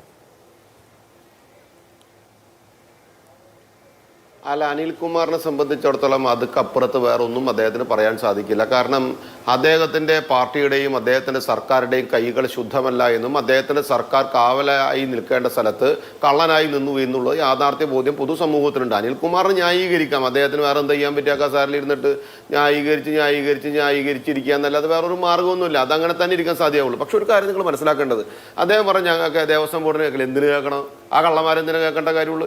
2019 2025 ഇയറും വർഷമൊക്കെ അങ്ങോട്ട് വിടുക അഭിലാഷേ. വളരെ കൃത്യമല്ലേ? ഇവർ ആ ഡോർ അഴിക്കുന്ന സമയത്ത്, ആ വാതിൽ അഴിക്കുന്ന സമയത്ത് അത് പൂതലിച്ചിട്ടുണ്ടായിരുന്ന, അതിനകത്ത് പൊട്ടലുണ്ടായിരുന്ന, അതിനകത്ത് മുൻ പാർട്ടി പൂശിയിട്ടുള്ള സ്വർണത്തിൻ്റെ കളറ് പോയിട്ടുണ്ടായിരുന്നോ? അതിനകത്ത് കരിമ്പന പിടിച്ചിട്ടുണ്ടായിരുന്നോ? പണ്ടത്തെ പോലെ നമ്മൾ മുണ്ടുമിയൊക്കെ വരുന്ന പോലെ കരിമ്പന പിടിച്ചിട്ടുണ്ടായിരുന്നു. ഇവരെന്താ അടിസ്ഥാനത്തിൽ അത് മാറ്റാൻ തീരുമാനിച്ച്? പോട്ടെ, മാറ്റിയതിന് ശേഷം എൻ്റെ കയ്യിൽ കുറേ സ്വർണ്ണം ഉണ്ടായിരുന്നു എന്ന് പറഞ്ഞ സമയത്ത് എന്താ അവർ വേണ്ട നടപടി എടുക്കാഞ്ഞ്? അത് എന്തുകൊണ്ട് ഇവന് കയ്യിലുണ്ടായിരുന്നു എന്നുള്ള തീരുമാനത്തിന് കൃത്യമായിട്ടുള്ള ബോധ്യം ഉണ്ടായതിൻ്റെ അടിസ്ഥാനത്തിൽ ഇവരെന്താ കൈകാര്യം ചെയ്യാഞ്ഞ്? അത് കഴിഞ്ഞു അതിങ്ങനെ നാട് ചുറ്റാനായിട്ട്, ഉലകം ചുറ്റാനായിട്ട് കൊണ്ടുകൊടുക്കാൻ ഇവർക്ക് എന്താ അധികാരം? അത് കൃത്യമായിട്ട് അവിടെ തന്നെ ചെയ്യണമെന്നും അവിടെ തന്നെയാണ് ചെയ്യേണ്ടത് എന്നും കൃത്യമായിട്ടുള്ള ബോധ്യം ഉണ്ടായിരിക്കും. അതിനെക്കുറിച്ച് വിദ്യാഭ്യാസം ഇല്ലാത്തവനല്ലല്ലോ വാസു എന്ന് പറയപ്പെടുന്ന കമ്മീഷണറായിട്ടിരുന്ന വ്യക്തി. അപ്പോൾ അയാൾക്ക് അതിനെക്കുറിച്ച് ബോധ്യം ഉണ്ടായിരുന്നില്ലേ? അത് കഴിഞ്ഞിട്ട് ശേഷം വന്ന പത്മകുമാറിന് ബോധ്യം ഉണ്ടായിരുന്നില്ല. അതിന് ശേഷം വന്നിട്ടുള്ള പ്രശാന്തിന് ബോധ്യം ഉണ്ടായിരുന്നില്ല ഇതൊക്കെ ഇവിടെ നടക്കുന്നുണ്ടെന്നുള്ളത്. പിന്നെ ഇവർക്കൊക്കെ ഇതൊക്കെ നടക്കുന്ന സമയത്ത് ഇവർ കണ്ണടച്ചിരിക്കുക. ഇവർ കണ്ണടച്ചിരുന്നിട്ട് ഇവർക്കൊക്കെ ഇരുട്ടാ. അത് കഴിഞ്ഞപ്പോൾ കണ്ണ് തുറന്നിട്ട് പറയും ഞങ്ങളെ കേട്ടില്ല. നിങ്ങളെ കേൾക്കണ്ടെന്നേ. നിങ്ങളെ കേൾക്കാണ്ട തന്നെ നിങ്ങൾ ചെയ്തിട്ടുള്ള സകലവിധ കള്ളത്തരങ്ങളും കൃത്യമായിട്ട് ബോധ്യപ്പെടുത്തുന്നതിൻ്റെ അടിസ്ഥാനത്തിൽ നീതിപീഠം അതിന് ഒരു തീരുമാനമെടുക്കുന്നു. നീതിപീഠം അതിന് വേണ്ട കാര്യങ്ങൾ എടുക്കുന്നു. നിങ്ങൾക്ക് അത്ര വലിയ ബുദ്ധിമുട്ടുണ്ടെങ്കിൽ നിങ്ങൾ പറ, അല്ലയോ നീതിപീഠമേ ഞങ്ങളെ കൂടി കേൾക്കണമേ, ഞങ്ങളെ കേൾക്കാണ്ടെടുക്കുന്ന ഒരു തീരുമാനത്തെയും സർക്കാർ അംഗീകരിക്കില്ലമ്മേ എന്ന് പറഞ്ഞിട്ട് നിങ്ങളൊരു കത്തെഴുതി കൊടുത്തോ നീതിപീഠം എന്താ ചെയ്യാന്ന് നമുക്ക് നോക്കാമല്ലോ. പിന്നെ പറഞ്ഞാൽ അത് ഓർഡർ എഴുതുന്ന ആൾക്ക് അത് എഴുതിയാൽ മാത്രം മതിയെന്ന്. അത് അദ്ദേഹത്തിന് പോലും ബാധകമല്ലെന്ന് ആരാ പറയുന്നത്? അഡ്വക്കേറ്റ് അനിൽകുമാർ. ഓർഡർ എഴുതിയ കാര്യത്തിന് അത് അദ്ദേഹത്തിന് പോലും ബാധകമല്ല, അതുകൊണ്ടൊന്നും കാര്യം ശരിയാവില്ല എന്ന് പറയാൻ നിങ്ങൾക്ക് എന്ത് അധികാരം സാർ? അത് എഴുതുന്ന ആൾക്ക് കൃത്യമായ ബോധ്യവും ഉണ്ടാവും. എഴുതുന്ന ആൾ അത് എഴുതിയിട്ടുണ്ടെങ്കിൽ അത് നടപ്പിലാക്കാനുള്ള കാര്യവും കൃത്യമായിട്ട് ബോധ്യം ഉണ്ടാവും. അതൊന്നും നിങ്ങളെ കൊണ്ട് തടയാൻ പറ്റില്ല സാറേ. രണ്ടാമത്തെ കാര്യം, ഈ ശബരിമല വിഷയത്തിലെ സ്വർണം ഗ്രാം കണക്കിന് അതിൻ്റെ വിലയല്ലല്ലോ അഭിലാഷേ. ഓരോ ഗ്രാമിൻ്റെ വിലയായിട്ട് നമ്മളതിനെ കാണണ്ട. 2000 ഗ്രാമായാലും 400 ഗ്രാമായാലും 500 ഗ്രാമായാലും 30 കിലോ ആയാലും 20 കിലോ ആയാലും 12 കിലോ ആയാലും അതിൻ്റെ എല്ലാ വാല്യൂ. അതിൻ്റെ വാല്യൂ എന്ന് പറയപ്പെടുന്നത് ശബരിമല ശ്രീകോവിലിൻ്റെ വാതിലും ശ്രീകോവിലിൻ്റെ പാളികകളും ധാരുവാള ശില്പങ്ങളും കൊടിമരത്തിൻ്റെ ആലിലകളും ഒക്കെ ഈ കള്ളന് ഇങ്ങനെ തോന്നും പോലെ ഒരുത്തിന്. ഞാൻ അഭിലക്ഷം വളരെ നാടൻ ഭാഷയിൽ ചോദിക്കുക, ഒരുത്തനൊരു കള്ളൻ അവന് കയറി വന്നിട്ട് 2019 കക്ക് 2025 കക്ക് അവന് തോന്നുമ്പോൾ ഊരി കൊണ്ടുപോകാനും തോന്നുമ്പോൾ ഫിറ്റ് ചെയ്യാനും അവൻ്റെ കുടുംബത്തെ സ്വത്തൊന്നല്ലല്ലോ അത്. എന്താ ഇവരുടെ ദേവസ്വം ബോർഡ് എന്തിട്ടിരിക്കുകയായിരുന്നു? ഇവരുടെ കാവൽക്കാർ എന്തിനിരിക്കുകയായിരുന്നു? ഇവർക്ക് അതൊന്നും ചോദിക്കാൻ നേരം ഉണ്ടായില്ലേ? ഇവർക്കൊന്നും അന്വേഷിക്കാൻ നേരം ഉണ്ടായില്ലേ? ഇവർക്ക് ഈ കൈകാര്യങ്ങളൊക്കെ നടന്നു പോകുന്ന സമയത്ത്, ഈ കള്ളത്തരങ്ങൾ നടപ്പിലാക്കുന്ന സമയത്ത്, അവൻ ഇമെയിൽ വഴിക്ക് സൂത്രക്കെട്ടുണ്ടാക്കുന്ന സമയത്ത്, അതിന് വേണ്ടുന്ന സാഹചര്യങ്ങൾ ഉണ്ടാക്കുന്ന സമയത്ത്, അതിന് വേണ്ടുന്ന വിളനിലം ഒരുക്കുന്ന സമയത്ത് ഈ കള്ളന്മാരൊന്നും അറിയാണ്ട് ഒരുത്തൻ കയറി വന്നിട്ട് ഇതൊക്കെ കഴിച്ചുകൊണ്ട് പോയിട്ട് അവൻ്റെ ഇഷ്ടത്തിന് കൊണ്ട് നടന്ന് ഊരിറ്റി അവന് വേണ്ട കാര്യങ്ങളൊക്കെ ചെയ്ത് ഈ കൈകാര്യം ചെയ്യുന്ന സമയത്ത് ഈ വിദ്യാസുരന്മാർ, ഈ കൊഞ്ഞാണന്മാർ ഇവിടെ മിണ്ടാണ്ടിരിക്കുകയായിരുന്നു എന്ന് നമുക്ക് കേട്ടാൽ അവർ അറിയാണ്ടിരിക്കുകയായിരുന്നു എന്ന് അഭിലാഷിന് വിശ്വസിക്കാൻ പറ്റും, എനിക്ക് വിശ്വസിക്കാൻ പറ്റും. ഭക്തർക്ക് വിശ്വസിക്കാൻ പറ്റുമോ? അനിൽകുമാറിന് ന്യായീകരിക്കാമോ? അദ്ദേഹത്തിന്റെ ഉത്തരവാദിത്വവും ബോധ്യവും അത് തന്നെയാണ്. കാരണം അദ്ദേഹത്തിന് അത് ചെയ്തേ പറ്റും. ആളുടെ പാർട്ടി CPM ആണ്, അതാണ് ഭരിക്കണേ. ആ വർഗ്ഗമാണ് ഇപ്പുറത്ത് നിൽക്കുന്നത്. അവർക്കാണ് ഈ അഭ്യാസങ്ങളൊക്കെ മുഴുവൻ കൂട്ടുനിന്നിട്ടുള്ളത്. പിന്നെ ദേവസ്വം മന്ത്രിമാരെന്ന് പറയപ്പെടുന്നതേ, ആ മന്ത്രിമാർ അത് കടകംപള്ളി ആയിക്കോട്ടെ, രാധാകൃഷ്ണൻ ആയിക്കോട്ടെ, അതിനുശേഷം വന്ന വാസവൻ ആയിക്കോട്ടെ, അതൊക്കെ മുമ്പുണ്ടായിരുന്ന ആളുകളായിക്കോട്ടെ, ദേവസ്വം മന്ത്രിമാരുടെ കീഴിൽ വരുന്ന ദേവസ്വം ബോർഡുകൾ, ആ ദേവസ്വം ബോർഡിന്റെ കീഴിൽ വരുന്ന ക്ഷേത്രങ്ങൾ, ആ ക്ഷേത്രങ്ങളുടെ കാര്യങ്ങൾ നിശ്ചയിക്കുന്ന സമയത്ത് ബോർഡ് തീരുമാനം എടുക്കാതെ ഉദ്യോഗസ്ഥർ ടൈപ്പ് ചെയ്യില്ല. നിങ്ങൾ ആരും മനസ്സിലാക്കിക്കോ, ബോർഡ് തീരുമാനം എടുക്കാതെ ഉദ്യോഗസ്ഥർ ടൈപ്പ് ചെയ്യില്ല. ആ ടൈപ്പ് ചെയ്യൽ മിസ്റ്റേക്ക് വന്നിട്ടുള്ള ഒന്നല്ലത്. എന്ത് ലാഘവത്തോടു കൂടിയാണ് സാർ അങ്ങോട്ട് കലക്കണത്? അത് ഉദ്യോഗസ്ഥന്മാർക്ക് തെറ്റുപറ്റിയതാകാം, ഉദ്യോഗസ്ഥന്മാർക്ക് തെറ്റുപറ്റിയതല്ല സാർ. അത് കൃത്യമായിട്ട് ബോർഡ് എടുത്ത തീരുമാനം, ആ തീരുമാനത്തിന്റെ ഉദ്യോഗസ്ഥന്മാർ ടൈപ്പ് ചെയ്ത് കൊടുത്തു. ആ ടൈപ്പ് ചെയ്ത കടലാസും വെച്ചിട്ട് പിന്നെ ഊരിക്കൊണ്ടുപോയിട്ട് അവൻ ഉലകം ചുറ്റിയിട്ട് അതിന്റെ ഗ്രാമിന്റെ വിലയല്ല നിങ്ങൾ കാണേണ്ടത്, ആ ചൈതന്യത്തിന്റെ വാല്യൂ പറ്റാത്ത വാല്യൂ ആണ്. ആ വാല്യൂവിനെ കൊണ്ട് വിറ്റിട്ട് ആ വിറ്റത് കോടതി കൃത്യമായിട്ട് ബോധ്യപ്പെടുത്തിയിട്ട് കോടതി അതിന്റെ അന്വേഷണത്തിന്റെ തീരുമാനം എടുത്ത് അത് കൃത്യമായി അന്വേഷിക്കുന്ന സമയത്ത് ഇവർക്ക് അങ്ങനെ വരകാൻ കിട്ടുന്നില്ല എന്ന് അതിന്റെ ഉള്ളിൽ പോയിട്ട് ഇവർക്ക് അങ്ങനെ കടലാസ് എഴുതിയിട്ട് നുണക്കഥകൾ പിടിപ്പിച്ചിട്ട് കഥകൾ എഴുതി കൊടുക്കാൻ അവർക്ക് പറ്റില്ല എന്ന്. പറ്റില്ല കേട്ടോ അനിൽകുമാറെ. അത് കൃത്യമായിട്ട് ചെയ്യേണ്ട രീതിയിൽ, ചെയ്യേണ്ട വിധത്തിൽ, ചെയ്യേണ്ട രീതിയിൽ തന്നെ കൃത്യമായി ചെയ്യും. ആ ചെയ്യുന്ന സമയത്തെ അതിനെ ന്യായീകരിച്ച് നിങ്ങൾക്ക് ഇരിക്കാം, വേറെ ഒന്നും ആവില്ല. ശരി, ഓക്കെ. ശ്രീ രാഹുൽ ഈശ്വർ, തന്ത്രിയുടെ പേര് എന്തുകൊണ്ട് വരുന്നില്ല എന്ന ചോദ്യമാണ് ശ്രീ അനിൽകുമാർ പ്രധാനമായും ഉന്നയിച്ചത്. 2019 ഈ അറ്റകുറ്റപ്പണി വേണം എന്നാവശ്യപ്പെട്ട് കത്ത് കൊടുത്തത് തന്ത്രിയാണ്. 2023 കത്ത് കൊടുത്ത കാര്യം, വാതിലിന്റെ അടക്കം കാര്യം ഇപ്പോൾ സൂചിപ്പിക്കുന്നു. അപ്പോൾ സ്വാഭാവികമായും ഈ ആവശ്യം ഉന്നയിക്കുകയും അതിന് റിക്വസ്റ്റ് കൊടുക്കുകയും പിന്നീട് മഹസറിൽ ഒപ്പിടുകയും ചെയ്ത തന്ത്രിയും സ്വാഭാവികമായി ഇതിന്റെ ഉത്തരം പറയേണ്ട ആളുകളുടെ പട്ടികയിൽ വരില്ലേ? ശരി, ശ്രീ അഭിലാഷ്, 3 പോയിന്റ്. ആദ്യത്തെ പോയിന്റ്, ഇന്നത്തെ ചർച്ച യഥാർത്ഥത്തിൽ ഒരു കോളേജ് ലെവലിലെ ഡിബേറ്റ് മത്സരമായിരുന്നെങ്കിൽ ഒരു സംശയവുമില്ല സഖാവ് അനിൽകുമാർജി തന്നെയായിരിക്കും ഏറ്റവും നല്ല പെർഫോമറായിട്ടും വിന്നറായിട്ടും തിരഞ്ഞെടുക്കപ്പെടുക. അദ്ദേഹത്തിന്റെ പെർഫോമൻസ് വളരെ നല്ലതാണ്. ഇത്രയും ബുദ്ധിമുട്ടുള്ള ഒരു പൊസിഷൻ ന്യായീകരിച്ച് അവസാനം മറുഭാഗത്തിരിക്കുന്ന നമ്മൾ ആരെങ്കിലും ആണോ കട്ടതെന്ന് തോന്നിക്കാനുള്ള അദ്ദേഹത്തിന്റെ ഭാഷാ വൈദഗ്ധ്യത്തെ അഭിനന്ദിക്കുന്നു. പക്ഷെ അദ്ദേഹം പറഞ്ഞതിൽ ഒരു കണിക പോലും സത്യമില്ല. അതെന്തുകൊണ്ടാണെന്ന് ഞാൻ പറയാം. അതായത് ഇപ്പൊ തന്ത്രിയെ അടക്കം ഇതിലേക്ക് വലിച്ചുകൊണ്ട് വരികയും 2023 കത്ത് കൊടുത്തതുപോലെ 2019 കത്ത് കൊടുക്കുകയോ മറ്റോ ചെയ്തിട്ടുണ്ടോ തുടങ്ങിയ അവ്യക്തമായ ആരോപണങ്ങളെ ഏറി നിർത്തി തന്ത്രിയെയും കൂടി ഇതിലേക്ക് വലിച്ചിടാനുള്ള അദ്ദേഹത്തിന്റെ ശ്രമം വളരെ ഇന്റലിജന്റ് ആണ്. ഇതൊരു ഡിബേറ്റ് സ്ട്രാറ്റജിയാണ്, അല്ലെങ്കിൽ ക്രിയേറ്റിംഗ് സ്മോക്ക് സ്ക്രീൻ എന്നാണ് ഇതിനെ പറയുക. അതായത് ഒരു പുകമറ ഉണ്ടാക്കുക. ദേവസ്വം ബോർഡിന് മാത്രമല്ല തന്ത്രിക്ക് എന്തോ താല്പര്യമുണ്ട്, അങ്ങനെ വന്നതാണ്. അദ്ദേഹം സ്വയം ആലോചിക്കേണ്ട ഒരു ചോദ്യമാണ്. ഇത് ഭക്തരും കണ്ടുകൊണ്ടിരിക്കുന്നുണ്ട്. തന്ത്രി വിചാരിച്ചിട്ടാണോ ഈ ചെമ്പ് പാളികൾ എന്ന് എഴുതിയത്? അതായത് സ്വർണം പതിഞ്ഞ ചെമ്പ് പാളികൾ, ഗോൾഡ് ക്ലാഡഡ് കോപ്പർ പ്ലേറ്റ്സ് എന്നതിന് പകരം ചെമ്പെന്ന് മാത്രം, കോപ്പറെന്ന് മാത്രം എഴുതാൻ കാരണം അതാണോ? 2, അദ്ദേഹം എല്ലാ കോടതിയുടെ വിധിന്യായവും വായിച്ചിട്ടുണ്ടെങ്കിൽ അദ്ദേഹത്തിന് അറിയാം ഹൈക്കോടതിയുടെ വിധികളിൽ ഇത് മീഡിയക്കാർ സെൻസേഷണലൈസ് ചെയ്യരുത് എന്ന് വരെ ഒരു വിധിയിൽ എടുത്തു പറയുന്നുണ്ട്. കാര്യം അക്യൂസ്ഡിനും ചില റൈറ്റ്സ് ഉണ്ട്, അതുകൊണ്ട് അമിതമായി സെൻസേഷണലൈസ് ചെയ്യരുത്. വളരെ ബാലൻസ്ഡ് ആയ ഒരു വെർഡിക്റ്റാണ്. 3, എന്താണ് ഹൈക്കോടതി ഇത് നോക്കുന്നത്? അതായത് ബഹുമാനപ്പെട്ട ദേവസ്വം ബോർഡിന് അല്ലെങ്കിൽ അവരുടെ വാദമെങ്കിലും 2019 അവരൊന്നും അറിയാതെ ഉണ്ണികൃഷ്ണൻ പോറ്റി ചെയ്തു എന്നുള്ളതല്ലേ? ദേവസ്വം ബോർഡിന് അപ്പൊ ഇടയ്ക്കിടയ്ക്ക് എന്ത് എതിർവാദം പറയാനാണ് ഉള്ളത് ഹൈക്കോടതിയോട് ഈ അന്വേഷണത്തെ കുറിച്ച്? ഇതിന് എതിർവാദം അവർ പറയേണ്ട സ്പേസ് എവിടെയാണ്? ഹൈക്കോടതിയുടെ വിധിന്യായത്തിൽ എടുത്തു പറയുന്നത് പോലെ ഇത് അസാധാരണമായ ഒരു കേസാണ്. ആ അസാധാരണമായ കേസിനെ അതിന്റെ അവസാനത്തിലേക്ക് എത്തിക്കാൻ, ഞങ്ങളുടെ ലോജിക്കൽ കൺക്ലൂഷനിലേക്ക് എത്തിക്കാൻ ഞങ്ങൾ പ്രതിജ്ഞാബദ്ധമാണ്. ജസ്റ്റിസ് നടക്കുക മാത്രമല്ല നടപ്പാക്കുന്ന രീതി കൂടി ഉണ്ട് എന്ന് കൃത്യമായി വരുമ്പോൾ ഇപ്പൊ അദ്ദേഹത്തിന് മെസ്സഞ്ചറിനെ ഇഷ്ടമല്ലെങ്കിൽ കോടതിക്ക് മനഃപൂർവ്വം കോടതിയെ വക്രീകരിക്കാനും കോടതിയെ കരിവാരിത്തേക്കാനും ശ്രമിക്കുന്നത് ദൗർഭാഗ്യകരമാണ്. കാര്യം ഞങ്ങളൊക്കെ ആദ്യം ബഹുമാനപ്പെട്ട മുഖ്യമന്ത്രി ശ്രീ പിണറായി വിജയനിൽ നിന്നും മന്ത്രി വാസവൻ അദ്ദേഹത്തിൽ നിന്നും കേട്ടത് ഹൈക്കോടതിക്കും സർക്കാരിനും ഒരേ മനസ്സാണെന്നാണ്. ഇപ്പൊ അങ്ങനെയല്ല എന്ന് അനിൽകുമാർ സാർ പറയുന്നതിൽ മനസ്സിലാക്കി. ഇപ്പം സാധാരണക്കാർക്ക് മനസ്സിലാക്കാൻ ഒരു കാര്യം കൂടി, എത്ര വിദഗ്ധമായിട്ടാണ് അർത്ഥസത്യം പറയുന്നത്. അവിടെ നമ്മുടെ ബ്രഹ്മത്തിന്റെ, അതായത് രാജീവൻ ചേട്ടന്റെ മകന്റെ കല്യാണം ഉണ്ടായിരുന്നു. അവിടെ ഈ പോറ്റി വന്നില്ലേ? എനിക്ക് വേണമെങ്കിൽ, അല്ലെങ്കിൽ ഭക്തർക്ക് വേണമെങ്കിൽ തിരിച്ചു പറഞ്ഞുകൂടെ, അവിടെ ആ പോറ്റിയോടൊപ്പം നിന്ന് ഫോട്ടോയിൽ ഉണ്ടായിരുന്നത് നമ്മുടെ മന്ത്രി വാസവൻ സാറാണ്. പക്ഷെ നമ്മളാരും അത് പറയില്ല. കാര്യം കല്യാണത്തിലൊക്കെ എത്രയോ ആൾക്കാർ വരും, ആരോടൊക്കെ വരും. അതൊന്നും ഒരു ഇഷ്യൂ അല്ല. അപ്പോ ഇല്ലാത്ത കാര്യത്തിൽ സംശയത്തിന്റെ പുകമറ സൃഷ്ടിക്കാനും യഥാർത്ഥ ഫോക്കസ് മാറ്റാനും അദ്ദേഹം ശ്രമിക്കുകയല്ലേ. അദ്ദേഹത്തിന് ഒരു കാര്യം കൂടെ പറഞ്ഞ് അവസാനിപ്പിക്കുക. അദ്ദേഹത്തിന് ഇപ്പൊ ആലോചിച്ച് നോക്കുക, ഈ ചർച്ചയിൽ ഞങ്ങൾക്ക് ബാക്കി 3 പേർക്കുള്ള പാനലിസ്റ്റുകൾക്ക് സമയം കിട്ടിയതിന്റെ ഒരുമിച്ചുള്ള സമയമാണ് അനിൽകുമാർജിക്ക് ഏകദേശം 13.5 മിനിറ്റ് അദ്ദേഹത്തിന് ഒറ്റ സ്ട്രെച്ച് കൊടുത്തത്. അങ്ങയുടെ കുറ്റമല്ല, അദ്ദേഹത്തിന്റെ വാദം പറഞ്ഞുകൊണ്ടിരുന്നുകൊണ്ടാണ്. സുഭാഷ് കപൂറിനെ അങ്ങേക്ക് അറിഞ്ഞുകൂടെങ്കിൽ അത് അങ്ങയുടെ കുറ്റമല്ലേ? ഹൈക്കോടതി അത് അറിയാതിരിക്കണോ? ഹൈക്കോടതി സമാനമായ കേസുകൾ റെഫർ ചെയ്യുന്ന ഇനി ആരെങ്കിലും എഴുതി കൊടുക്കണോ? സ്വമേധയാ ഹൈക്കോടതി എടുത്ത കേസിൽ ആരെങ്കിലും വെളിയിൽ നിന്ന് വന്നിട്ട് സുഭാഷ് കപൂറിന് എഴുതി കൊടുക്കണോ?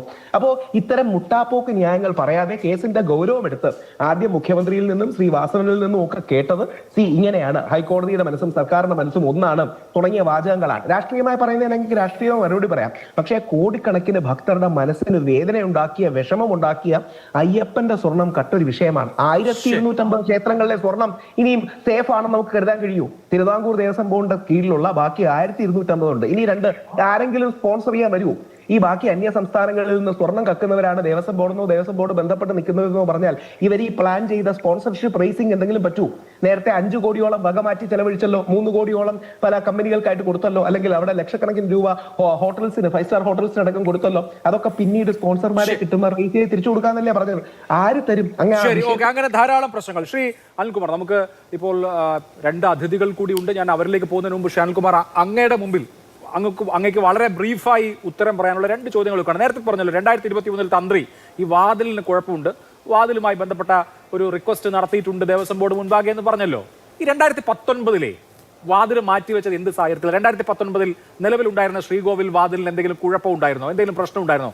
2.5 കിലോ സ്വർണം ക്ലാഡ് ചെയ്തിരുന്ന ആ വാതിൽ എന്തെങ്കിലും കുഴപ്പമുണ്ടായതുകൊണ്ട് മാറ്റിയതാണോ? അല്ലല്ലോ. മറിച്ച് ഉണ്ണികൃഷ്ണൻ പോറ്റി എന്ന ഒരാൾ അഡ്മിനിസ്ട്രേറ്റീവ് ഓഫീസർക്ക് ഒരു കത്തയക്കുകയാണ്, ഞാൻ ഈ വേറൊരു വാതിൽ സ്വർണം പൂശി തരാം എന്ന് പറഞ്ഞ ഉടനെ ഇത് മാറ്റിക്കൊടുക്കുകയാണ്. അഡ്മിനിസ്ട്രേറ്റീവ് ഓഫീസർ ആ കത്ത് ഇപ്പോൾ അറസ്റ്റിലായിരിക്കുന്ന എക്സിക്യൂട്ടീവ് ഓഫീസർക്ക് കൊടുക്കുന്നു. ഇവര് അങ്ങ് തീരുമാനിക്കുകയാണ് ബോർഡിന്റെ അനുമതിയോടുകൂടി. അങ്ങനെ 2.5 കിലോ സ്വർണം പൊതിഞ്ഞിരുന്ന വാതിൽ അവിടെ നിന്ന് മാറ്റിയിട്ട് 324 ഗ്രാം സ്വർണം പൂശിയ വാതിൽ വെക്കുകയാണ്. എന്നിട്ട് ആ വാതിൽ ഇത്രയും കാലം ശബരിമല ശ്രീകോവിലിൽ ഉണ്ടായിരുന്ന ആ ശ്രീകോവിലിന്റെ വാതിലായിരുന്ന ആ വാതിൽ എന്നിട്ടൊരു വഴിപാട് കൗണ്ടറിന്റെ അവിടെ വെറുതെ ഇട്ടത്രേ. ഇതൊക്കെ സാമാന്യ ബുദ്ധിയുള്ള ആളുകൾ എങ്ങനെ വിശ്വസിക്കും എന്ന ഒന്നാമത്തെ പ്രശ്നം. ഇപ്പോൾ രണ്ടാമത്തേത്, ഈ വല്ലാത്തൊരു തിടുക്കം ദേവസ്വം ബോർഡിന്റെ ഭാഗത്ത് നിന്ന് ദ്വാരപാലക ശില്പങ്ങളുടെ അറ്റകുറ്റപ്പണിയുടെ കാര്യത്തിൽ 2024 സെപ്റ്റംബറിൽ ഉണ്ടായി. പെട്ടെന്ന് വേണം, സമയമില്ല നമുക്ക്, ഇത് ആകെപ്പാടെ പൊളിഞ്ഞിരിക്കുകയാണ്, സീസൺ നവംബറിൽ ആരംഭിക്കുക, അതിനു മുമ്പ് ഇതൊക്കെ സ്വർണം പൂശി കൊണ്ടുവരണമെന്ന് ദേവസ്വം ബോർഡ് തീരുമാനിക്കുന്നു. ദേവസ്വം ബോർഡ് മെമ്പർമാരുടെയും പ്രസിഡന്റിന്റെയും അടക്കം ഒപ്പിട്ട തീരുമാനം ഇക്കാര്യത്തിലുണ്ട്. അങ്ങനെ കത്തിടപാടുകളും തീരുമാനങ്ങളും ഒക്കെ ആയി തീരുമാനിച്ചിട്ട് പെട്ടെന്ന് ഫുൾ സ്റ്റോപ്പ് ഇട്ടതുപോലെ അങ്ങ് നിന്നു പോവാണ്. സീസൺ തുടങ്ങി, സീസൺ അവസാനിച്ചു കഴിഞ്ഞാൽ ജനുവരി മാസം മുതൽ ഇങ്ങോട്ട് ഒരുപാട് സമയമുണ്ടല്ലോ. മാനുവൽ അനുസരിച്ച് തന്നെ അറ്റകുറ്റപ്പണി നടത്താം, സന്നിധാനത്ത് തന്നെ അറ്റകുറ്റപ്പണി നടത്താം. നേരത്തെ വലിയ തിടുക്കമായിരുന്നു, ഇത് വലിയ കുഴപ്പത്തിലാണ്, ഇപ്പോൾ നന്നാക്കണമെന്ന്. ആ തിടുക്കമൊക്കെ അവസാനിച്ചു, പിന്നെ ഒരു കുഴപ്പമില്ല. പിന്നെ പ്രശ്നം വരുന്നത് പിന്നെയും മാസങ്ങൾ കഴിഞ്ഞ് ജൂലൈ പിന്നീട് സെപ്റ്റംബർ ആകുമ്പോൾ ദ്വാരപാലക ശില്പത്തിന് കുഴപ്പമുണ്ട്, ഇത് വലിയ പ്രശ്നമാണ്, ഉടനെ ചെന്നൈയിലേക്ക് കൊണ്ടുപോയി ഇത് നന്നാക്കണമെന്ന് തീരുമാനിക്കുന്നു, നന്നാക്കാൻ കൊണ്ടുപോകുന്നു. ഇതാണ് സംഭവിച്ചത്. അതെങ്ങനെയാണ് സംഭവിക്കുക? എന്തുകൊണ്ടാണ് ഫെബ്രുവരിയിലോ മാർച്ചിലോ ഒക്കെ സന്നിധാനത്ത് വെച്ച് തന്നെ ദ്വാരപാലക ശില്പങ്ങൾ തിരുവാഭരണ കമ്മീഷണർ പറഞ്ഞതുപോലെ ട്രഡീഷണലായ മെത്തേഡ് ഉപയോഗിച്ച് സന്നിധാനത്ത് വെച്ച് തന്നെ അറ്റകുറ്റപ്പണി നടത്താതിരുന്നത്? സാർ, അതെ, ഞാൻ ഒത്തിരി സമയമൊന്നും എടുത്തിട്ടില്ല, പക്ഷെ മറുപടി പറയാൻ ബാധ്യസ്ഥനായതുകൊണ്ടാണല്ലോ ഞാൻ വന്നിരിക്കുന്നത്. അപ്പം മറുപടി പറയും. ഒന്ന്, മാധ്യമങ്ങൾ ഇത് സെൻസേഷനിലാക്കരുതെന്ന് ബഹുമാനപ്പെട്ട കോടതി പറഞ്ഞു. ഏതെങ്കിലും മാധ്യമം അനുസരിച്ചോ? ഈ ചാനൽ ചർച്ചയിൽ പങ്കെടുത്ത ആളുകൾ അതനുസരിച്ചോ? ഞങ്ങളെ എന്തെല്ലാം പള്ളു പറഞ്ഞു. ഇതിൽ മാർക്സിസ്റ്റ് പാർട്ടിക്ക് തന്നെ ബന്ധം? ശബരിമലയിൽ കമ്മ്യൂണിസ്റ്റ് പാർട്ടി ഭരിക്കുന്ന കേരളത്തിൽ ഒരു ദേവസ്വം ബോർഡുണ്ടായി. അവിടെ ഒരു മുരാരി ബാബുവിനെ ഞങ്ങൾ കൊണ്ടുവന്നതല്ല, പോറ്റിയെ ഞങ്ങളവിടെ കൊണ്ടുവന്നതല്ല. എന്തായാലും ഒരു കാര്യം ഉറപ്പാണ്, 2004 അവിടെ കയറിയ പോറ്റി അവസാനം ഇപ്പോൾ തന്ത്രിയുടെ വീട്ടിലെ കല്യാണത്തിന് വരെ അവിടെ ഉണ്ടായി. അപ്പോൾ ഒരു കാര്യം ഉറപ്പാണ്, 3-4 മാസം മുമ്പ് നടന്ന കല്യാണത്തിൻ്റെ ദിവസം വരെ പോറ്റി കള്ളനാണെന്ന് തന്ത്രിക്ക് അറിയില്ലായിരുന്നു. ഞാൻ ബഹുമാനപ്പെട്ട രാഹുൽ ഈശ്വർ പറഞ്ഞതിനെ സ്വീകരിച്ചിരിക്കുന്നു. തന്ത്രിക്ക് അറിയാത്തൊരു കാര്യം ഞങ്ങൾക്കും അറിയില്ലായിരുന്നു. ഇപ്പോഴാണ് പോറ്റിയുടെ കള്ളത്തരം പുറത്തു വന്നത്. ആ പോറ്റിയുടെ കള്ളത്തരം പുറത്തു കൊണ്ടുവന്നത് ഇപ്പോൾ ഉള്ള ദേവസ്വം ബോർഡ് ഏറ്റുമുട്ടിയിട്ടാണ്. ആ ദേവസ്വം ബോർഡിനെതിരായിട്ട് ആരെങ്കിലും രാഷ്ട്രീയമായി കടന്നാക്രമണം നടത്താൻ വന്നാൽ അതിന് തലകുനിക്കാൻ സൗകര്യപ്പെടുകയില്ല എന്ന് പറയാനുള്ള ചുമതല എനിക്കുള്ളത്. ഞാൻ ശബരിമലയ്ക്ക് വേണ്ടിയാണ് വായിക്കുന്നത്, അയ്യപ്പന് വേണ്ടിയാണ് വാദിക്കുന്നത്, ഏറ്റവും മര്യാദയ്ക്ക് നടപ്പാക്കാനാണ് ഞങ്ങൾ ശ്രമിക്കുന്നത്. അവിടെ ഒരു പോറ്റി കടന്നുകൂടി, അവിടെ ഏറ്റവും ദുരൂഹമായ ഞാൻ പറയട്ടെ, അവിടെ പറയട്ടെ, ഞാൻ കൃത്യമായിട്ട് പറയട്ടെ, ഞാനൊന്ന് പറയട്ടെ സാർ, അങ്ങ് പറഞ്ഞതിനെല്ലാം മറുപടിയുണ്ട്. ഇവിടെ പോയിന്റ് എന്താണ്? ഞാൻ കഴിഞ്ഞ ചർച്ചയിലും പറഞ്ഞൊരു പോയിന്റ് എന്താണ്? 2019 നിന്ന് 2021 വ്യത്യാസം എന്താ? ബഹുമാനപ്പെട്ട കോടതി ശ്രദ്ധിക്കേണ്ട പോയിന്റാണ്. 2014 തന്നെ കൊണ്ടുപോയി ഇത് നന്നാക്കാൻ പാടില്ലായിരുന്നോ ചോദ്യം? അത് ശബരിമല വെച്ച് തന്നെ നന്നാക്കാൻ പാടില്ലായിരുന്നോ ചോദ്യം? ഇതുകൊണ്ടാണ് ഏകപക്ഷീയമായി ആരെയും കേൾക്കാതെ ഉത്തരവിറക്കി ഇങ്ങനെ കുഴപ്പം പറ്റും. ബി ജെ പിക്കാർ പറയുന്നത് ഞങ്ങളെ ഒന്നും കേൾക്കണ്ട, ആരെയും കേൾക്കണമെന്നില്ലെന്നേ. കേസ് നടക്കല്ലേ. ഈ പറയുന്ന ഹൈക്കോടതി വിധി വെച്ചിട്ടാണോ വിചാരണ നടക്കാൻ പോണത്? നമ്മൾ വിഡ്ഢികളാണോ? ഈ പറയുന്ന ഹൈക്കോടതി ഉത്തരവിൻ്റെ ഏതെങ്കിലും ഒരു വാചകം ഏതെങ്കിലും വിചാരണ കോടതി പരിഗണിക്കുമോ? നിങ്ങൾ ആദ്യം അത് മനസ്സിലാക്കണം.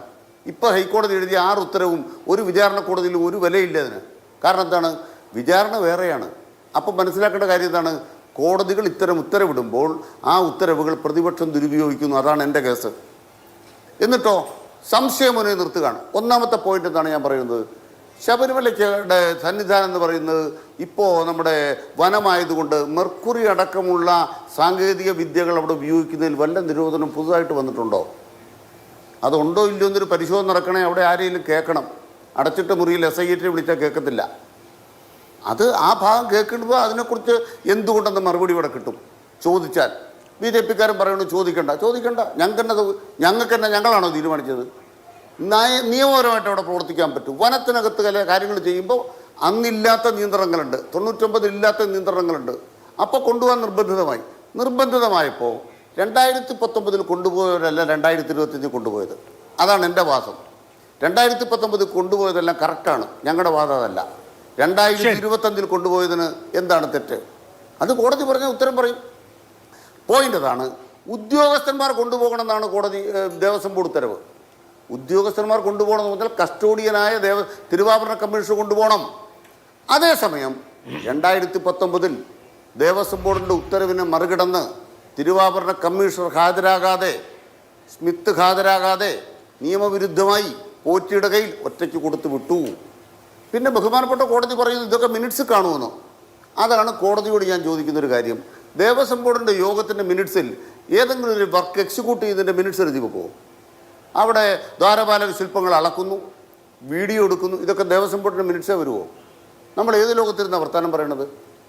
മിനിറ്റ്സ് എന്ന് പറഞ്ഞാൽ എന്താണ്? ദേവസ്വം ബോർഡിൻ്റെ അജണ്ട വരുന്ന കാര്യങ്ങളിൽ അവർ ചർച്ച ചെയ്ത് തീരുമാനമുണ്ടാക്കുന്ന മിനിറ്റ്സ് വരും.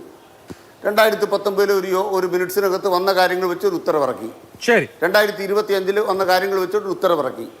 ആ ഉത്തരവിറക്കി കഴിഞ്ഞാൽ നിയമപരമായി ചെയ്യേണ്ട ഉദ്യോഗസ്ഥന്മാരാണ്, ദേവസ്വം ബോർഡല്ല. ആ ഉദ്യോഗസ്ഥന്മാരുടെ കാര്യത്തിൽ വീഴ്ച വരുത്തിയിട്ടുണ്ടെങ്കിൽ വീഴ്ച വരുത്തിയ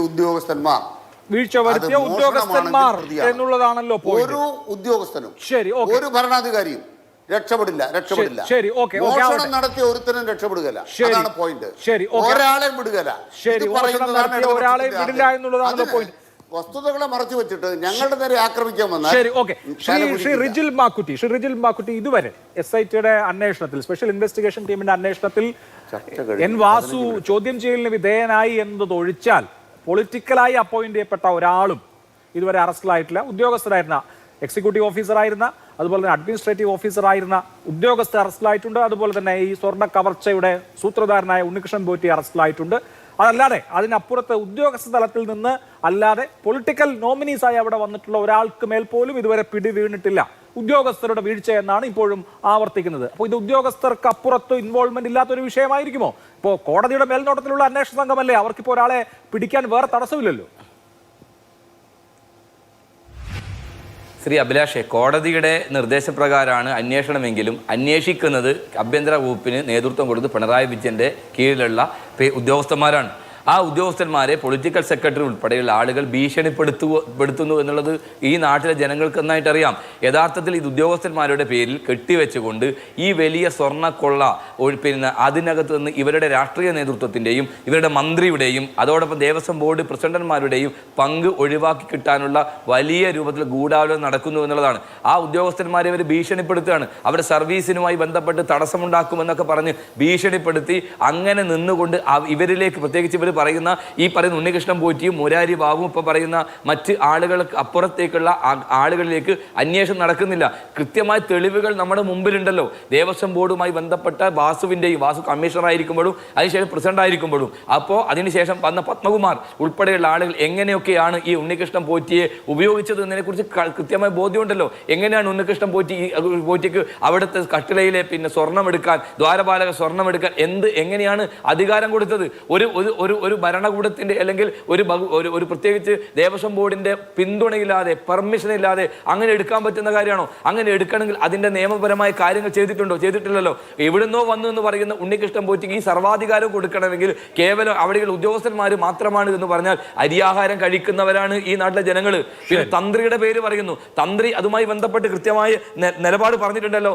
ഇതുമായി ഇത് പിന്നെ സ്വർണ്ണമാണ്, ചെമ്പല്ല എന്ന് പറഞ്ഞിട്ടുണ്ടല്ലോ. ഇതുമായി ബന്ധപ്പെട്ട് തന്ത്രിയുടെ പേര് അദ്ദേഹം ശ്രീകോവിലെ പാളി ഏൽപ്പിക്കുന്ന തീരുമാനത്തിനെതിരായിട്ടുള്ള നിലപാട് അദ്ദേഹം സ്വീകരിച്ചിട്ടുണ്ടല്ലോ. അപ്പോൾ ആടിനെ പട്ടിയാക്കി, പട്ടിയെ പേപ്പട്ടിയാക്കി, പിന്നെ തല്ലിക്കൊല്ലുക എന്നുള്ള നിലപാടിന്റെ ഭാഗമാണ് ഇപ്പൊ തന്ത്രിയുടെ പേര് പറയുന്നു. കോടതി കണ്ണും കാതും ചെവിയും എല്ലാം ഉള്ള ഒരു ആളുകൾ തന്നെയല്ലേ? അവരിത് കാണുന്നില്ലേ? അതുമായി ബന്ധപ്പെട്ട കാര്യങ്ങൾ പഠിച്ചുകൊണ്ടും അതുമായി ബന്ധപ്പെട്ട കൃത്യമായ കാര്യങ്ങൾ മെറിട്ട് നോക്കിയല്ലേ കോടതി ഇത്തരം ഒരു നിലപാട് പറയുന്നത്. പാർട്ടി കോടതി പറയാത്തത് കൊണ്ടാണ് പാർട്ടി കോടതി തീരുമാനം മാത്രം അംഗീകരിക്കാൻ അനിൽകുമാറിന് കേരളത്തിലെ ഹൈക്കോടതിയുടെ തീരുമാനം അംഗീകരിക്കാൻ മടിയുണ്ടാവും. കാരണം നിങ്ങൾ കട്ടവരാണ്, നിങ്ങൾ കള്ളന്മാരാണ്, നിങ്ങൾ സ്വർണം, അയ്യപ്പന്റെ സ്വർണം കട്ടവരാണ്, അത് നേതൃത്വം കൊടുത്തവരാണ്, പങ്കെടുത്തവരാണ്, അതിന്റെ സമ്പത്ത് പറ്റിയവരാണ് എന്ന് കൃത്യമായ ബോധ്യമുണ്ട്. ആ ബോധ്യത്തിന്റെ അടിസ്ഥാനത്തിൽ നിങ്ങൾക്ക് ഈ കള്ളന്മാരെ സംരക്ഷിച്ചേ പറ്റൂ. ആ കള്ളന്മാരെ സംരക്ഷിക്കുമ്പോൾ യഥാർത്ഥ കള്ളന്മാർ ആ കള്ളന്മാർക്ക് പിടിപണി ചെയ്യുന്നവരാണ് ഇപ്പോഴത്തെ പ്രസിഡന്റ്. ഞാൻ ഒറ്റ കാര്യം പറയാം. ഈ ഉണ്ണികൃഷ്ണൻ പോയിട്ട് ക്രമക്കേട് നടത്തി എന്തിനാണ് വീണ്ടും 2025 വീണ്ടും അയാളെ വിളിച്ചത്? എന്തിനാ വിളിച്ചത്? അയാൾ കള്ളനാണെങ്കിൽ, കൊള്ളക്കാരനാണെങ്കിൽ, തട്ടിപ്പുകാരനാണെങ്കിൽ അയാളെ വിളിക്കാൻ പറ്റുമോ? അപ്പൊ ഈ പറയുന്ന ആളുകൾ ഉണ്ടാക്കിയ സമ്പത്ത് എനിക്കും വേണമെന്നുള്ള ധാരണയിൽ തന്നെയാണ് പ്രശാന്ത് ഇയാളെ വിളിച്ചുകൊണ്ടുപോയത്. അല്ലാതെ ഇയാളെ വിളിക്കോ? അപ്പൊ ഉണ്ണികൃഷ്ണൻ പോറ്റി ഇവരുടെ ഏറ്റവും അടുത്ത അനുയായിയാണ്. ഒരു തർക്കമില്ലാത്ത കാര്യമാണ്. ആളുകളെ കുറിച്ച് അതിന്റെ രാഷ്ട്രീയപരമായ നേതൃത്വത്തിലേക്ക് അന്വേഷണം പോകാൻ അതിനാർജവത്വം നട്ടല് ഈ ഉദ്യോഗസ്ഥന്മാർ കാണിച്ചിട്ടില്ല എങ്കിൽ അതിനേക്കാളും നല്ല അന്വേഷണത്തിലേക്ക് പോകണം കോടതി ഇടപെടൽ എന്ന് തന്നെയാണ് ഞങ്ങൾക്ക് പറയാനുള്ളത്. ശരി, ഓക്കെ. ശ്രീ മഹേഷ് പണിക്കർ, ഇവിടെ ഇപ്പോൾ ദ്വാരപാലക ശില്പത്തിന്റെ കാര്യം മാത്രമല്ല, താങ്കളുടെ കുടുംബം അവിടെ ശബരിമലയിലെ പ്രധാനപ്പെട്ട സ്വർണത്തിന്റെ ജോലികൾ ചെയ്തിട്ടുള്ള ആളുകളാണല്ലോ. നോക്കൂ, ഇവിടെ ഇപ്പോൾ ശ്രീകോവിലിന്റെ വാതിൽ വളരെ പ്രധാനപ്പെട്ട ഒന്നാണ്. ശ്രീകോവിലിന്റെ വാതിലും അതുപോലെ തന്നെയാണ്. ശ്രീകോവിലിന്റെ വാതിൽ 2519 ഗ്രാം സ്വർണം ക്ലാഡ് ചെയ്ത വാതിലായിരുന്നു. ആ വാതിലിന് ഏതെങ്കിലും തരത്തിൽ കുഴപ്പങ്ങൾ ഉള്ളതായി സോഫാർ എവിടെയും റിപ്പോർട്ട് ചെയ്യപ്പെട്ടിട്ടില്ല. പക്ഷേ ഉണ്ണികൃഷ്ണൻ പോറ്റി ഈ വാതിൽ സ്വർണം പൂശി തരാം എന്ന ഒരു വാഗ്ദാനം നടത്തിയതിന്റെ അടിസ്ഥാനത്തിൽ നിലവിലുണ്ടായിരുന്ന വാതിൽ 2019 മാറ്റിയിട്ടാണ് പുതിയ വാതിൽ വെക്കുന്നത്. അത് തൃശ്ശൂരിൽ നിന്നുള്ള തേക്കുതടി ബാംഗ്ലൂരിൽ കൊണ്ടുപോയിട്ട് വാതിലാക്കി, അവിടെ നിന്ന് ഹൈദരാബാദിൽ കൊണ്ടുപോയിട്ട് ചെമ്പടിച്ച്, ചെന്നൈയിൽ കൊണ്ടുപോയിട്ട് സ്വർണം പൂശിയൊക്കെയാണ് തിരികെ കൊണ്ടുപോയിക്കുന്നത്. അതിനിടയ്ക്ക് കുറെ പൂജകൾ നടന്നിട്ടുണ്ട്. അപ്പോൾ ഈ ഒറിജിനൽ വാതിൽ എന്ത് ചെയ്തു എന്ന ചോദ്യം ഇപ്പോഴും പ്രസക്തമാണ്. സ്ട്രോങ് റൂമിൽ ഉണ്ടെന്ന് അവകാശപ്പെടുന്നു. അപ്പോൾ ഈ 2.5 കിലോ സ്വർണം ക്ലാഡ് ചെയ്തിട്ടുള്ള വാതിൽ വെറുതെ അവിടെ ഇട്ടിരിക്കുകയായിരുന്നു എന്നുള്ള ചോദ്യമുണ്ട്. ഇതൊക്കെ പൊരുത്തപ്പെടുന്നതാണോ? എന്താണ് ഈ വാതിലിന്റെ കാര്യത്തിൽ താങ്കൾക്ക് തോന്നുന്നത്? ഇല്ല, വാതിൽ തന്നെയല്ല, മൊത്തം അവിടെ സംഭവിച്ചിരിക്കുന്ന ഏകദേശം ആ മണി മുതൽ കൊടിമരത്തിൻ്റെയൊക്കെ പുനർനിർമ്മാണം വരുന്ന മുതൽ ഉണ്ടായിട്ടുള്ള ആ മണി, 2 മണി അവിടെ ഉണ്ടായിരുന്നു. ആ മണി മുതൽ ആൻറ്റിക്കായിട്ട് കുറേ സാധനങ്ങൾ അവിടെ നിന്ന് പോയിട്ടുണ്ട്. മടി, വാജിവാഹനം, അഷ്ടദിക്പാലകർ, യോഗദണ്ഡ്, അങ്ങനെ കുറച്ച് ആൻറ്റിക്. കാര്യം കോടതിയുടെ ഇപ്പോഴത്തെ ഈ കഴിഞ്ഞ ദിവസം വന്ന റിപ്പോർട്ടിനകത്ത് ഈ അന്താരാഷ്ട്ര വിഗ്രഹ കൊള്ള എന്ന് പറഞ്ഞ 1-2 വാക്കുകളും അതിനകത്തെ കുറേ കാര്യങ്ങളും ഒക്കെ വന്നിട്ടുണ്ട്. അപ്പോൾ അങ്ങനെയുള്ള അന്വേഷണത്തിന് ട്രേസസ് വന്നുകൊണ്ടായിരിക്കുമല്ലോ കോടതി അങ്ങനെ ഒരു ഉത്തരവ് വരുന്നത്. ശബരിമലയിൽ നിന്ന് പഴയ കൊടിമരം ഉൾപ്പെടെ കുറേ ആൻറ്റിക് സാധനങ്ങൾ പുറത്ത് കടത്തപ്പെട്ടിട്ടുണ്ട് എന്നുള്ള കോടതിയുടെ ഒരു നിഗമനമായിട്ട് വരുന്നുണ്ട്. അപ്പോൾ ഇങ്ങനത്തെ കുറേ ആൻറ്റിക് സാധനങ്ങളുണ്ട്. അത് കൂടാണ്ട് ഇതിനകത്ത് സ്വർണ്ണക്കൊള്ളയുണ്ട്, അത് കൂടാണ്ട് ഇതിനകത്ത് വിശ്വാസക്കൊള്ളയുണ്ട്. ഈ വിശ്വാസക്കൊള്ള എന്ന് പറഞ്ഞു കഴിഞ്ഞാൽ അയ്യപ്പ ചൈതന്യവുമായിട്ട് വിശ്വാസമുള്ള ചില വലിയ സമ്പന്നന്മാരുടെയൊക്കെ വീടുകളോ അല്ലെ അവരുടെ കുടുംബക്ഷേത്രങ്ങളിലോ ഒക്കെ നമ്മുടെ ക്ഷേത്രത്തിൻ്റെ, അയ്യപ്പ ക്ഷേത്രത്തിൻ്റെ വാതിലുകളോ കട്ടളപ്പാളികളോ അല്ലെങ്കിൽ ധാരപാല വിഗ്രഹങ്ങളുടെ പാളികളോ ഒക്കെ അവിടെ കൊണ്ടുവച്ച് പൂജിച്ച് അവിടെ അത് പ്രതിഷ്ഠിച്ച് അവിടെ അതിൻ്റെ കാലാകാലങ്ങളിൽ പൂജ നടത്തുകയും പിന്നെ വാർഷിക പൂജ അങ്ങനെയൊക്കെ പറഞ്ഞിട്ട് നിരന്തരമായി പൂജകൾ നടന്നിട്ടുണ്ട്. പക്ഷെ അതിനൊക്കെ ഉറപ്പായിട്ട് ഞാൻ പറയുന്നു തന്ത്രി കുടുംബം ഉൾപ്പെടെയുള്ളവരുടെ ഷേഡിലാണ് നടന്നിരിക്കുന്നത്. അവരുൾപ്പെടെ ഈ പൂജകളിൽ പങ്കെടുത്തിട്ടുണ്ടാവും. കാര്യം അല്ലാതെ ഈ വിശ്വാസക്കൊള്ളയായിട്ട് ബന്ധപ്പെട്ട മഹേഷ് പണിക്കർ, സുഭാഷ് കപൂറിന്റെ മോഡസ് ഓപ്പറാൻഡി എന്ന് പറഞ്ഞല്ലോ, സുഭാഷ് കപൂറിന്റെ മോഡസ് ഓപ്പറാൻഡി എന്ന് ഹൈക്കോടതി പറയുന്നത് ഈ ഓരോ വസ്തുക്കളുടെയും റെപ്ലിക്ക ഉണ്ടാക്കിയിട്ട് അവിടെ ചെന്നിട്ട് നല്ല ബന്ധമുള്ളതുകൊണ്ട് റെപ്ലിക്ക ഉണ്ടാക്കിയിട്ട് ആ റെപ്ലിക്ക ഉപയോഗിച്ച് വ്യാജമായി ഉണ്ടാക്കിയത് ഇന്റർനാഷണൽ മാർക്കറ്റിൽ വിറ്റു. ഇതാണല്ലോ സുഭാഷ് കപൂറിന്റെ മോഡസ് ഓപ്പറാൻഡി. ഇതിപ്പോ ശബരിമലയിൽ നടന്നിരിക്കാൻ ചെറിയ തിരുത്തുണ്ട്. അല്ല, അത് റിപ്ലിക്ക എന്ന് പറഞ്ഞു കഴിഞ്ഞാൽ അദ്ദേഹം ചെയ്യുന്നത് ഒറിജിനൽ ഒരു അമ്പലത്തിൽ ഒരു സാധനം ഇരിക്കുന്നു, അവിടെ ഒരു റിപ്ലിക്ക വെച്ചിട്ട് അത് മാറ്റുന്നു. അതായത് അവര് മോഷണം നടന്നതായിട്ട് പുറം ലോകം അറിയില്ല. അതായത് ഒരു ക്ഷേത്രത്തിലെ വിഗ്രഹം അവരെടുക്കുന്നു, ആ വിഗ്രഹത്തിന് പകരം അവർ ഒരു റിപ്ലിക്ക ഉണ്ടാക്കി അവിടെ കയറ്റുന്നു. അതായത് ഈ ഒരു മോഷണം പോയി എന്നുള്ള സാധനം ഒരു റെക്കോർഡ്സിലും വരില്ല. ശബരിമലയിലും ഏകദേശം സമാനമായ രീതിയിലാണ് നടന്നിരിക്കുന്നത്. അതായത് ശബരിമലയിൽ ഇപ്പം നമ്മൾ കാണുന്ന ഈ വാതിലാണെങ്കിലും മറ്റേതൊക്കെ ഇവരുടെ റിപ്ലിക്കയാണ്. ഇവർ നിസാരമായ സ്വർണം പൂശിയ റിപ്ലിക്ക, അത് പ്ലേറ്റ് ചെയ്ത റിപ്ലിക്കയാണ് അവിടെ ഇരിക്കുന്നത്. ഇത് ആരപാല വിഗ്രഹങ്ങളാണേലും കട്ടളയാണേലും എല്ലാം റിപ്ലിക്കാണ്. ഇതിന്റെ ഒറിജിനലൊക്കെ പോയി. ഈ ഒറിജിനലൊക്കെ വിശ്വാസക്കൊള്ളയായിട്ട് പോയി, അല്ലെങ്കിൽ ആന്റിക്കായിട്ട് പോയി, അല്ലെങ്കിൽ മറ്റെന്തെങ്കിലും സ്വർണം ഉരുക്കി അവരെടുത്തു. ഏത് രീതിയിലായാലും ഇവിടെ ഇരിക്കുന്ന റിപ്ലിക്കാണ്. അതാണ് ഹൈക്കോടതി ഉദ്ദേശിച്ചിരിക്കുന്നത്. അതായത് റിപ്ലിക്ക, ഒരേ സാധനത്തിന്റെ 10 റിപ്ലിക്ക ഉണ്ടാക്കി 10 പേർക്ക് കൊടുക്കുക എന്നല്ല, ഈ യഥാർത്ഥ ഒറിജിനൽ ഉള്ള സ്ഥലത്ത് അവിടെ ഒരു റിപ്ലിക്ക വെച്ചിട്ട് ഒറിജിനലിനെ അടിച്ചു മാറ്റും അവര്. അത് പുറലോകം അറിയില്ല. ഈ കുറച്ച് ആൾക്കാരെ അറിയത്തുള്ളൂ. അതിന്റെ ആ പണം കൈപ്പറ്റുന്ന കുറച്ച് ഈ പൂജാരി വർഗ്ഗങ്ങളോ അല്ലെങ്കിൽ അതിന്റെ മെയിൻ ഓപ്പറേറ്റ് ചെയ്യുന്ന ഓഫീസേഴ്സോ മാത്രമേ അറിയൂ. കാര്യം അതിനകത്ത് മാറ്റുന്ന അവരങ്ങനെയാണ് മാറ്റുന്നത്. അപ്പൊ അങ്ങനെ ഒരു മോഡസ് ഓഫ് ഓപ്പറാൻഡിയാണ് അദ്ദേഹത്തിന്റെ രീതിയിൽ നടന്നിട്ടുള്ള. പല ക്ഷേത്രങ്ങളിലെയും പല സുപ്രധാന വിഗ്രഹങ്ങളും ഇവർ കടത്തി വിറ്റിട്ടുണ്ട്. പക്ഷേ അവിടെ ഇരിക്കുന്നത് ഇതേ അളവിൽ ഇതേ സെറ്റപ്പിൽ ഒരു റിപ്ലിക്ക അവിടെ കൊണ്ട് വെച്ചിട്ടുണ്ട്. ആ രീതിയിലാണ്. അപ്പൊ അങ്ങനെയാണെങ്കിൽ നമ്മൾ കുറച്ചുകൂടി ക്ലാരിറ്റിയോട് കൂടി പറഞ്ഞാൽ, ശ്രീ മഹേഷ് പണിക്കർ, ഇപ്പോ 2.5 കിലോ സ്വർണം ഉപയോഗിച്ച് ക്ലാഡ് ചെയ്ത വാതിലായിരുന്നു ശ്രീകോവിലിന്റെ വാതിൽ. അത് പിന്നീട് പോറ്റി 324 ഗ്രാം സ്വർണം മാത്രം ഉപയോഗിച്ച് പൂശിയിട്ടാണ് പിന്നെ 2019 മുതലുള്ള വാതിൽ, ഈ പൂശിയ 2019 മുതൽ അവിടെ ഉള്ള വാതിൽ ഈ പറഞ്ഞ വാതിലാണ്. അതായത് 324 ഗ്രാം സ്വർണം പൂശിയിട്ടുള്ള വാതിൽ. അതുപോലെ തന്നെ ദ്വാരപാലക ശില്പത്തിൽ 1.5 കിലോ സ്വർണം ഉണ്ടായിരുന്നു. ഇപ്പോ അതില് 400 ഗ്രാമിൽ താഴെ സ്വർണമേ ഉള്ളൂ. അപ്പോ ഇത് ശരിക്കും റെപ്ലിക്കയാണ് ഇപ്പൊ അവിടെ ഇരിക്കുന്നത്. അതെ, ഒരു മിനിറ്റ്. അതെ, ഈ 324 400 ഗ്രാം എന്ന് നമ്മൾ പറയുന്ന അവരുടെ വാക്കാണ്. അത് ഒരിക്കലും ചിലപ്പോൾ 40-50 ഗ്രാമേ അതിനകത്ത് കാണത്തുള്ളൂ. ഞാൻ പറഞ്ഞ പരിശോധിച്ചാൽ അതുകൊണ്ടാണ് ഇവർ തിരിച്ചു വെച്ചത്. ഈ തിരിച്ചു വെച്ചതാണ് ഏറ്റവും വലിയ അബദ്ധം. ഇപ്പൊ തന്നെ ബഹുമാനപ്പെട്ട ഹൈക്കോടതി കഴിഞ്ഞ ദിവസം ഇത് പരിശോധിക്കണമെന്ന് പറഞ്ഞു. ഇതിന്റെ പരിശോധന 15-ാം തീയതിക്ക് മുമ്പ് നടത്തണമെന്ന് പറഞ്ഞു. എങ്ങനെയാണ് നടക്കുന്നത്? കാര്യം അത് ഒരു പൂജ വേണ്ടേ, അതൊരു അനിത്യം മേടിച്ച് വേണ്ടേ അത് ഇളക്കാൻ. ഇത് ചുമ്മാ ഇഷ്ടത്തിന് അങ്ങോട്ട് കയറ്റി വെക്കാനും ഇഷ്ടത്തിന് ഇളക്കാനും പറ്റിയൊരു സാധനമാണോ ഒരു വിഗ്രഹത്തിനകത്ത് ചാർത്തുന്ന ഒരു അങ്കി എന്ന് പറയുന്നത്? അതൊരു പ്രതിഷ്ഠ, പ്രാണപ്രതിഷ്ഠയൊക്കെ കലശമൊക്കെ നടത്തിയിട്ടാണ് അത് വെക്കുക. ആ കലശമൊക്കെ നടത്തിയിട്ട് വേണം അരിച്ചം മേടിച്ച് തിരിച്ച് അഴിച്ചെടുക്കാൻ. കാര്യം അതുകൊണ്ടാണ് ഇത് വെക്കരുതെന്ന് നമ്മളെപ്പോലുള്ള ഒരുപാട് ആൾക്കാർ പറഞ്ഞത്. നിങ്ങൾ ദേവിയെ ഇത് വെക്കരുത് രാഷ്ട്രപതി വരുന്നതിന് മുമ്പ്. കാര്യം അതിന്റെ ഒരു പരിശോധനയൊക്കെ നടത്തി തൊണ്ടി മുതലാണത്. അത് കഴിഞ്ഞിട്ടേ വെക്കാവെന്ന് പറഞ്ഞാണ്. കാര്യം ഇപ്പൊ 15-ാം തീയതിക്ക് മുമ്പ് എങ്ങനെയാണ് സംഭവിക്കുന്നത്? ഹൈക്കോടതി ഇപ്പോൾ പറഞ്ഞിരിക്കുന്നത് 15-ാം തീയതിക്ക് മുമ്പ് റിപ്പോർട്ട് കൊടുക്കണം. എങ്ങനെ ഇവർ ഇത് ഇളക്കാൻ പറ്റും? അമ്പലം തുറക്കുന്നത് 15-ാം തീയതി ഉള്ളൂ, പിന്നെ സീസണാണ്. ഇതിനിടയ്ക്ക് ഒരു അനിച്ച നടത്തി ഇത് ഇളക്കി എന്തുമാത്രം മാനസികമായിട്ട് ബുദ്ധിമുട്ട് അയ്യപ്പ ഭക്തർ. ഒറ്റ വരിയിൽ കൂട്ടിച്ചേർക്കാം. ശ്രീ മഹേഷ് പണിക്കർ പറയുന്നത് വളരെ പ്രസക്തമാണ്. ഞാൻ പറയുന്നത് എനിക്ക് വേദനയുണ്ട്. ഇപ്പൊ ഇരിക്കുന്ന സാധനം ഡ്യൂപ്ലിക്കേറ്റ് ആണ്. നമ്മൾ റെപ്ലിക്ക എന്ന് പറയാം, ഭംഗിവൽക്കരിച്ച വാക്കുകൾ പറയാം. പക്ഷെ ശബരിമലയിൽ ഇപ്പൊ ഇരിക്കുന്ന സാധനം, അത് കട്ടളയാണെങ്കിലും ദ്വാരപാല വിഗ്രഹങ്ങളാണെങ്കിലും അവ ഡ്യൂപ്ലിക്കേറ്റ് ആണ്, ഒറിജിനൽ അല്ല. വെറും സ്വർണം പൂശിയതാണ് ഇപ്പൊ ഇരിക്കുന്നത്. തനി തങ്കത്തിൽ സ്വർണം ക്ലാഡ് ചെയ്തത് നഷ്ടമായിരിക്കുന്നു. അനിൽകുമാർ സഖാവ് ഒക്കെ അതെങ്കിലും തിരിച്ചറിയണം. ഓൾറെഡി നമ്മുടെ ഒറിജിനൽ സാധനം ഇല്ല, അത് കണ്ടെത്തണം. അത് ഈ പോറ്റി പറഞ്ഞതുപോലെ ഉരുക്കി സ്വർണം എടുത്തതാണോ അതോ വേറെ എവിടെയെങ്കിലും പോയതാണോ? അതാണ് ഇനി അറിയേണ്ടത്. ഇടവേള. ചർച്ച അവസാന ഘട്ടത്തിലാണ്. ശ്രീ ഉല്ലാസ് ബാബു, ഇവിടെ ഇപ്പോൾ സുഭാഷ് കപൂർ മോഡൽ തട്ടിപ്പ് എന്നുള്ളത് കോടതിയുടെ ഒരു സംശയമാണ്. അത് അന്വേഷിക്കപ്പെടേണ്ട കാര്യമാണ്, അതിൽ നമുക്ക് തീർച്ചയില്ല. പക്ഷേ ഈ രാജ്യാന്തര ബന്ധവും അന്തർ സംസ്ഥാന ബന്ധവും ഒക്കെ സംസ്ഥാന പോലീസിനെ കൊണ്ട് അന്വേഷിച്ച് കൂട്ടിയാൽ കൂടുന്നതാണോ? വേറെ ഏജൻസി വേണ്ടി വരുമോ? തീർച്ചയായിട്ടും അഭിലാഷ്, ഒരു മിനിറ്റ് ഒന്ന് പൂർണ്ണമായിട്ട് തരണേ. തീർച്ചയായിട്ടും കേന്ദ്ര അന്വേഷണ ഏജൻസികൾ വരണമെന്നും കൃത്യമായിട്ട് ഈ വിഷയത്തിൽ 30 കൊല്ലത്തോളമുള്ള നിരവധി കാര്യങ്ങളെ കുറിച്ച് അന്വേഷിക്കണമെന്നും ഇവിടെ നടക്കുന്ന എല്ലാ വിഷയങ്ങളും കൃത്യമായി അന്വേഷിക്കണമെന്നുള്ളത് തന്നെയാണ് BJPയുടെ ആവശ്യമെന്ന് പറയപ്പെടുന്നത്. പിന്നെ ഒരു കാര്യം വളരെ വ്യക്തമാക്കാം. എന്താണ് ശ്രീ അനിൽകുമാർ, ഇടതുപക്ഷത്തിന്റെ പ്രതിനിധി, പറഞ്ഞത്?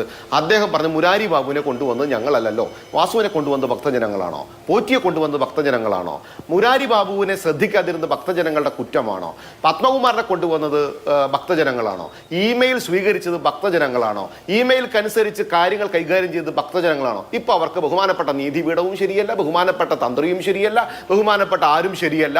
ആകെ ശരിയുള്ളത് എന്താണ്? ഇവരെടുക്കുന്ന ന്യായീകരണങ്ങൾ മാത്രമാണ് ശരിയെന്നാണ് ഇവരുടെ ആവശ്യം. ഇതിനകത്ത് രാഷ്ട്രീയമുണ്ട്. എന്താണ് ഇതിനകത്ത് രാഷ്ട്രീയം? രാഷ്ട്രീയം എന്ന് പറഞ്ഞാൽ ഇടതുപക്ഷ രാഷ്ട്രീയ സംവിധാനം ചെയ്യേണ്ട കാര്യങ്ങൾ ചെയ്യേണ്ട സമയത്ത് കൃത്യമായി ചെയ്യാത്തതിന്റെ പേരിൽ നടത്തിയിട്ടുള്ള ഈ കൊള്ള കണ്ടുപിടിച്ചു എന്ന് പറയപ്പെടുമ്പോൾ അതിനെ ന്യായീകരിക്കാൻ കാണിക്കുന്ന ഒരു രാഷ്ട്രീയ തട്ടിപ്പ്. രണ്ടാമത്തെ യാഥാർത്ഥ്യമുണ്ട്. യാഥാർത്ഥ്യം എന്താണ്? നേരത്തെ മഹേഷ് ജി പറഞ്ഞ പോലെ തന്നെ കൃത്യമായിട്ട് ഇതിന്റെ ബോൾഡ് ഉണ്ടാക്കിയിട്ട് ഡ്യൂപ്ലിക്കേറ്റ് ഭഗവാനെ, ഡ്യൂപ്ലിക്കേറ്റ് കാര്യങ്ങളും, ഡ്യൂപ്ലിക്കേറ്റ് വാതിലുകളും, ഡ്യൂപ്ലിക്കേറ്റ് ദാരുശില്പങ്ങളും, ഡ്യൂപ്ലിക്കേറ്റ് കാര്യങ്ങളൊക്കെ ചെയ്ത് ഭക്തജനങ്ങൾക്ക് ഡ്യൂപ്ലിക്കേറ്റ് കേട്ട് തൊഴുന്ന സ്ഥിതിയിലേക്ക് എത്തിച്ചു ഈ ഇടതുപക്ഷത്തിന്റെ രാഷ്ട്രീയ നിലപാടും ഇവന്മാരുടെ കള്ളന്മാരും ഇവർമാർ നിശ്ചയിച്ച കള്ളന്മാരെ കൂട്ടുനിൽക്കുന്ന കള്ളന്മാർക്ക് കഞ്ഞിവെക്കുന്ന ആളുകളും കൂടിയിട്ട്. നിങ്ങളൊരു കാര്യം മനസ്സിലാക്കണം, അന്വേഷണം കോടതി കൃത്യമായിട്ട് ഇടപെട്ടു. എന്താ സർക്കാരിനെ കൊണ്ട് ഇടപെടിക്കാഞ്ഞത്? സർക്കാർ ഇതിനകത്ത് ഇടപെടിച്ചാൽ, ഇതിൽ കൈയിട്ട് വാരിയാൽ അതിനകത്ത് അഭ്യാസങ്ങൾ ഉണ്ടാകുമെന്നുള്ള ബോധ്യത്തിന്റെ അടിസ്ഥാനത്തിൽ കോടതി കൃത്യമായിട്ട് അതിന്റെ കാര്യങ്ങൾ എന്തായാലും അന്വേഷണം ഒരു പ്രധാനപ്പെട്ട ഘട്ടത്തിലാണ്. എന്തായാലും രാജ്യാന്തര ബന്ധം അടക്കമുള്ള കാര്യങ്ങൾ പരിശോധിക്കാൻ SIT യോട് ആവശ്യപ്പെട്ടിട്ടുണ്ട്. SIT അതിന്റെ അന്തിമ റിപ്പോർട്ട് നൽകുമ്പോൾ എന്താണ് സംഭവിച്ചത് എന്നതിന്റെ ഒരു സമഗ്ര ചിത്രം ലഭിക്കുമെന്ന് പ്രതീക്ഷിക്കാം. നന്ദി 5 പേർക്കും. സൂപ്പർ പ്രൈം ടൈം അവസാനിച്ചു. നമസ്കാരം.